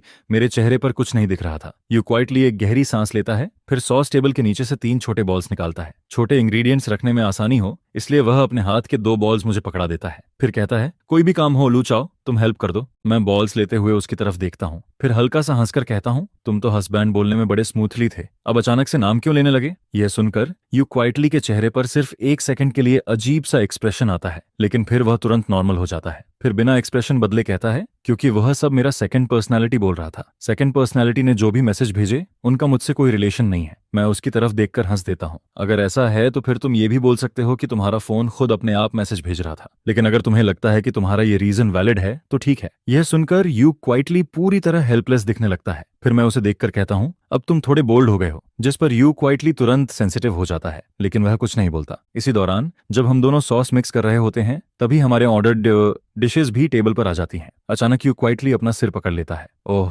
मैं फोटो लेना भूल गया। जिस पर वह जल्दी से अपना फोन निकालता है, सामने रखे बहुत सारे मीट वाले डिशेस की फोटो खींचता है और फिर उसे भेज देता है। बुक फ्रेंड ग्रुप में उसने बस रिप्लाई किया, फिर एक और दिन पुराने प्रॉमिस की तरह, लेकिन यू क्वाइटली ने जैसे ही मैसेज भेजा और फोन रखने वाला था, तभी उसके बगल से मेरा स्पेशल नोटिफिकेशन वाला टोन बज जाता है। उसकी आवाज इतनी लाउड थी कि एकदम अलग से सुनाई देती है। मैं उस वक्त सिर नीचे करके मीट बॉल खा रहा था, लेकिन जैसे ही वह आवाज आती है मेरे दिमाग में तुरंत एक बात आती है, जिस पर अगले ही पल मैं सिर उठाकर उन दोनों की तरफ देखता हूँ। सबसे पहले मेरी नजर यू क्वाइटली पर पड़ती है। यू क्वाइटली मुझे देख रहा था। फिर मैं किन मनमन को देखता हूँ। किन मनमन भी मुझे ही देख रहा था। यू क्वाइटली कुछ नहीं बोलता, क्योंकि वह नॉर्मली ऐसी जगह पर सीन क्रिएट नहीं करता। उसके हिसाब से हस्बैंड वाइफ की बात घर जाकर डोर बंद करके आराम से करनी चाहिए, लेकिन किन मनमन चुप नहीं रहता। वह ऐसे बोलता है जैसे अपनी बेस्ट फ्रेंड के लिए स्टैंड ले रहा हो। क्वाइटली, तुम्हारे हस्बैंड किस अच्छी बहन को स्पेशल अटेंशन दे रहे हैं। यह सुनकर मेरे सिर में दर्द होने लगता है। मैं कहता हूँ, और किसे स्पेशल अटेंशन दूंगा, बस यू क्वाइट को, जो हमेशा ग्रुप में साइलेंटली छुपा रहता है। लेकिन आज यह बात साफ करनी जरूरी थी, क्योंकि भले ही यू क्वाइटली ने अभी ज्यादा नहीं सोचा हो, लेकिन अगर उसकी बेस्ट फ्रेंड के दिमाग में कुछ बैठ गया तो धीरे धीरे वही बात यू क्वाइटली के दिमाग में भी आ जाएगी। क्वाइटली, मेरी बात सुनो, मैं एक्सप्लेन करता हूँ। जिस पर यू क्वाइटली चुपचाप मेरे बाउल में एक पीस मीट रख देता है, फिर धीरे से कहता है, पहले खाना खाओ। उसका चेहरा थोड़ा रेड हो रहा था। शायद उसे लग रहा था कि अभी एक्सप्लेन करने का कोई फायदा नहीं है। अगर कुछ नहीं है तो वैसे भी बाद में बात हो जाएगी, और अगर कुछ नहीं है तो हॉट पॉट का मूड खराब करने का भी कोई मतलब नहीं था। मैं फिर कुछ बोलना चाहता हूँ, लेकिन जब मैं यू क्वाइटली को देखता हूँ तो कुछ नहीं कह पाता, क्योंकि इस वक्त हॉट पॉट बस हॉट पॉट होना चाहिए। जिस पर मैं क्वाइटली यू क्वाइटली के बाउल में खाना डालना शुरू कर देता हूँ, और जब मैं देखता हूँ कि यू क्वाइटली की तरफ से कोई रिएक्शन नहीं आता तो मैं और भी ओपनली उसके बाउल में खाना डालने लगता हूँ। और अब सबसे ज्यादा रिग्रेट मुझे यही हो रहा था कि यू क्वाइटली के सामने फोन को पहले ही साइलेंट कर देना चाहिए था। यू क्वाइटली खुद अपने लिए कुछ भी नहीं ले रहा था। मैं पॉट में से सारा मीट निकालकर उसके बाउल में डाल देता हूँ और लगभग खुद कुछ नहीं खाता। खाना खत्म होने के बाद मैं उठकर बिल देने चला जाता हूँ। मुझे नहीं पता था कितना अमाउंट आया था, लेकिन उसी वक्त यू क्वाइटली ने वीचैट पर सीधे मुझे 500 भेज दिए। जब मैं वापस आता हूँ तब तक दोनों लड़कियां भी अपनी चीजें समेट चुकी होती हैं, क्योंकि यहाँ हम किन मनमन की कार से आए थे। चिन मनमान को पहले से पता था कि यू क्वाइटली मेरे साथ घर जाएगा, जिस पर अलग होने से पहले किन मनमन यू क्वाइटली के कंधे पर हाथ मारता है और कहता है, अगर कुछ भी गलत लगे तो मुझे कॉल कर देना, मैं आकर तुम्हें ले जाऊंगा। यू क्वाइटली सिर हिला देता है। उसे पता था कि किन मनमन किस बात की तरफ इशारा कर रहा है, क्योंकि मेरे और उसके बीच अभी भी एक बात बाकी थी, लेकिन यू क्वाइटली खुद पूछना नहीं चाहता था। अगर मैं खुद से एक्सप्लेन नहीं करता तो वह भी ऐसे ही कुछ नहीं पूछता। असल में यू क्वाइटली कब से उस बात का प्रूफ लेकर बैठा था, ये शायद डिवोर्स वाले दिन तक चलता, लेकिन यू क्वाइटली चाहता था कि मैं खुद एक्सप्लेन करूं, क्योंकि उसने ऑलरेडी डिसाइड कर लिया था कि वह मेरे साथ आखिर तक जाएगा, और उसने ये भी डिसाइड कर लिया था कि वह मुझे पसंद करने की कोशिश करेगा। बस मुझे एक सही रीजन देना था। अगर मैं उसे एक रीजनेबल एक्सप्लेनेशन दे दूं तो वह खुद को समझा लेता। जिस पर रास्ते भर यू क्वाइटली चुप रहता है। वह फोन नहीं देखता और खुद से कोई बात भी स्टार्ट नहीं करता। घर पहुंचने के बाद यू क्वाइटली शायद गुस्से में थोड़ा तेज चलने लगता है, जिस पर मैं तुरंत आगे बढ़कर उसका हाथ पकड़ लेता हूँ। मुझे थोड़ा टाइम दो, मैं एक्सप्लेन करता हूँ। उस वक्त यू क्वाइटली के दिल में एक अजीब सा ऑकवर्ड फीलिंग था। असल में वह अभी भी गुस्सा था। हॉट पॉट रेस्टोरेंट में चुप रहने का मतलब ये नहीं था कि बात खत्म हो गई। मैं उसका हाथ पकड़कर नहीं छोड़ता, और शायद मेरी पकड़ थोड़ी ज्यादा स्ट्रांग हो जाती है। यू क्वाइटली सिर नीचे करता है, फिर उसकी नजर धीरे धीरे मेरे हाथ से मेरे चेहरे तक आती है, और उस वक्त मैं उसे बहुत सीरियसली देख रहा था, लेकिन मुझे अभी भी कुछ रियलाइज नहीं हुआ था। जिस पर यू क्वाइटली हल्का सा हंस देता है। वह मुश्किल से एक स्माइल बनाता है, फिर धीरे से अपना हाथ छुड़ा लेता है। उसकी रिस्ट थोड़ी रेड हो गई थी, लेकिन मेरा पूरा ध्यान बस यू क्वाइटली के मूड पर था, इसलिए मुझे रियलाइज ही नहीं हुआ कि मैंने उसका हाथ बहुत जोर से पकड़ लिया था। यू क्वाइटली अपनी रिस्ट को धीरे से रब करता है, फिर धीरे से कहता है, लो चाओ, कल बात करेंगे, मैं आज थोड़ा टायर्ड हूँ। असल में यह उस नातनी उसके हिसाब से शायद कुछ एक्सप्लेन करने जैसा था ही नहीं, लेकिन यू क्वाइटली यह बोलने के बाद भी वहीं खड़ा रहता है। वह जाता नहीं, क्योंकि वह मेरा एक्सप्लेनेशन सुनना चाहता था। बस वह कभी भी अपनी बात क्लियरली नहीं कहता। उसकी पर्सनैलिटी हमेशा से ऐसी ऑकवर्ड थी। मैं धीरे से कहता हूँ, असल में ऐसी कोई बात नहीं है। कुछ टाइम पहले मैंने ऑनलाइन कुछ आर्टिकल्स पढ़े थे। उसी दौरान मुझे एक वेब नॉवेल ऑथर दिखा जिसके रिजल्ट्स तुम्हारे जैसे थे, इसलिए मैंने उसे स्पेशल अटेंशन पर रखा, क्योंकि वह अक्सर ग्रुप में आता था और मैं उसे पकड़ना चाहता था। फिर बाद में मुझे पता चला, मैं प्रॉमिस करता हूँ, उससे मेरी कभी प्राइवेट बात नहीं हुई, पेंगुइन पर भी नहीं। ग्रुप में इतने लोग थे कि शायद वह मुझे पहचानता तक नहीं होगा। मैं उसे शॉर्ट में पूरी सच्चाई बता देता हूँ। यू क्वाइटली ध्यान से मेरी बात सुनता है, लेकिन जैसे ही मैं बोलना खत्म करता हूँ उसके दिल में अचानक गिल्ट आने लगता है, क्योंकि रिसेंटली वह खुद भी ग्रुप में बहुत टाइम वेस्ट कर रहा था। फिर वह धीरे से पूछता है, वो ऑथर लड़का था? अब वह गुस्सा नहीं था, क्योंकि उसे लग रहा था कि ऑथर कोई लड़का होगा। आखिर लू चाओ ऐसा इंसान नहीं था जो जानबूझकर किसी फीमेल ऑथर के पीछे जाए। जिस पर मैं सिर हिलाता हूँ, मुझे नहीं पता, हमने कभी बात नहीं की। तो ऑथर लड़की भी हो सकती है। बुक लिखने का जेंडर से कोई लेना देना नहीं होता है, ये बात सही है, लेकिन यू क्वाइटली चुपचाप यही सोचती है कि मैं कितना स्टूपिड हूँ। जिस पर इस टाइम तुम्हें बात को फ्लो के साथ आगे बढ़ाना चाहिए और कहना चाहिए कि वो एक मेल ऑथर है, क्योंकि अगर जिस पर्सन पर तुम ध्यान दे रहे हो वो एक फीमेल ऑथर निकलती तो यू क्वाइटली को समझ ही नहीं आता कि क्या करना है। जिस पर वो थोड़ी देर के लिए रुकती है, अपनी बैक सीधी करती है और ऐसे एक्ट करती है जैसे उसे किसी चीज से फर्क नहीं पड़ता है। फिर वो कहती है, असल में तुम्हें मुझे जानबूझकर एक्सप्लेन करने की जरूरत नहीं है, मुझे बिल्कुल भी फर्क नहीं पड़ता है, बस सीधा बोल दो। यह कहकर यू क्वाइटली मुड़ती है और वहां से चली जाती है। जिस पर मैं उससे कहता हूँ, अगर तुम नाराज नहीं हो तो अपने रूम में जाकर सो जाओ, आज रात भी जेट लैग कंटिन्यू होने वाला है, इसलिए तुम्हें जल्दी सोना चाहिए। जिस पर मैं यू क्वाइटली की पीछे जाती हुई बैग को देखता रहता हूँ। मैंने तो उसे सब कुछ एक्सप्लेन कर ही दिया था, तो क्या यू क्वाइटली सच में नाराज नहीं है? विमेन सच में बहुत वियर्ड क्रीचर्स होती हैं। जब वो नाराज होती हैं तब भी कहती हैं कि वो नाराज नहीं है, और जब वो नाराज नहीं होती हैं तब भी वही कहती हैं। यहाँ तक कि शावर लेने के बाद भी वो यही बोलती हैं कि वो नाराज नहीं है। इसके बाद मैं बेड पर लेट जाता हूँ और फिर वीचैट पर यू क्वाइटली को एक बार फिर मैसेज करता हूँ, क्योंकि मुझे लगता है कि रियलिटी में पूछने से ज्यादा आसान वीचैट पर पूछना होगा। जिस पर मैं उसे टाइप करके भेजता हूँ, तो क्या तुम अभी भी नाराज हो? लेकिन यू क्वाइटली रिप्लाई नहीं करती है, यहाँ तक कि ऊपर टाइपिंग का भी कोई डिस्प्ले नहीं आता है। जिस पर मैं सोचता हूँ कि इस टाइम यू क्वाइटली के पास करने के लिए कुछ नहीं होगा, शायद वो शावर लेने गई होगी। आगे मैं और यू क्वाइटली के बीच की लास्ट चैट रिकॉर्ड को देखता हूँ, जो उस ट्रांसफर पर जाकर रुकती है जो यू क्वाइटली ने मुझे भेजा था। ऑफ कोर्स उस पैसे को लेना पॉसिबल नहीं था। मैं अपनी वाइफ और उसकी फ्रेंड्स को हॉट पॉट खिलाने के लिए इनवाइट नहीं कर सकता और ऊपर से अपनी वाइफ से पैसे भी नहीं ले सकता, जिस पर मैंने अभी तक उसे एक्सेप्ट नहीं किया है। मैं प्लान करता हूं कि 24 घंटे पूरे होने दूं ताकि वो अमाउंट अपने आप रिफंड होकर यू क्वाइटली के पास वापस चला जाए। करीब 10 मिनट बाद यू क्वाइटली फाइनली रिप्लाई करती है, जिस पर उसका मैसेज आता है, मैं अपने हस्बैंड से कैसे नाराज हो सकती हूँ।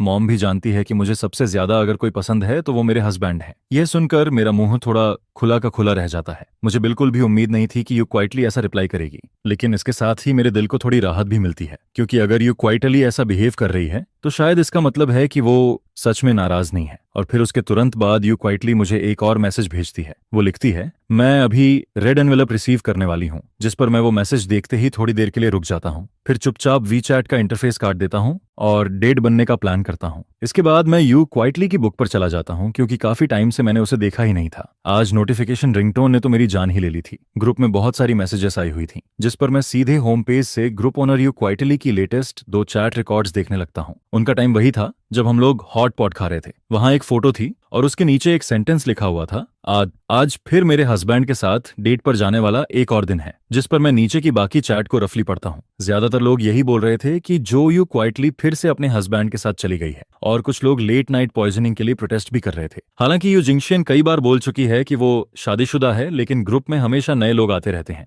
और कुछ लोग ऐसे भी होते हैं जिन्हें इसके बारे में पता नहीं होता है। जिस पर मैंने डायरेक्टली एट करके यू क्वाइटली से पूछा, क्या ऑथर मैरिड है? On off course you quietly के रिप्लाई का इंतजार करना पॉसिबल नहीं था, लेकिन ग्रुप में बाकी एक्टिव लोग तुरंत मेरे सवाल का जवाब देने लगते हैं। जिस पर उनमें से एक कहता है, ऊपर वाला डेफिनेटली नया मेंबर है। ऑथर की शादी हुए आधे साल से भी ज्यादा हो चुका है। शादी के बाद से वो खुद को हमेशा 38 साल की मैरिड वुमन बोलती रहती है। फिर दूसरा पर्सन लिखता है, उसने अपने हस्बैंड के साथ घूमने के लिए 3 दिन की छुट्टी ली थी। और फिर एक और मैसेज आता है, उसने सॉफ्ट स्ट्रॉबेरीज सुखा दी, अब वो पहले की तरह एक्टिव नहीं रहती है, हर दिन बस फिशिंग करती रहती है। जिस पर कोई और कहता है, मुझे तो वो टाइम बहुत मिस होता है जब उसकी शादी नहीं हुई थी, उस टाइम वो बहुत मेहनती थी। फिर एक और मैसेज आता है, लेकिन शादी के बाद हर 3 दिन में छुट्टी मांगती है, या तो डेट पर होती है या फिर बेबी के साथ होती है। यह सुनकर मैं आधे प्रोविंस तक साइलेंट हो जाता हूँ। फिर मैं जल्दी से बात को कवर करता हूँ और यू क्वाइटली की बुक पर क्लिक कर देता हूँ, जिस पर मैं उसकी लेटेस्ट टब बुक खोलता हूँ और उसमें सच में बहुत सारे लीव नोट्स दिखाई देते हैं। हनीमून पर हस्बैंड के साथ जा रही हूँ, हस्बैंड के साथ डेट पर जा रही हूँ, इसलिए 2.5 महीने की छुट्टी, फैमिली ऑफ 3 को बाहर घुमाने ले जा रही हूँ, इसलिए 2 दिन की छुट्टी, आधा दिन की छुट्टी। ये सब देखकर मैं थोड़ा कंफ्यूज्ड हो जाता हूँ। जिस पर मेरे दिमाग में बस एक ही सवाल आता है, क्या यू क्वाइटली का सच में यू के साथ एक बच्चा भी है?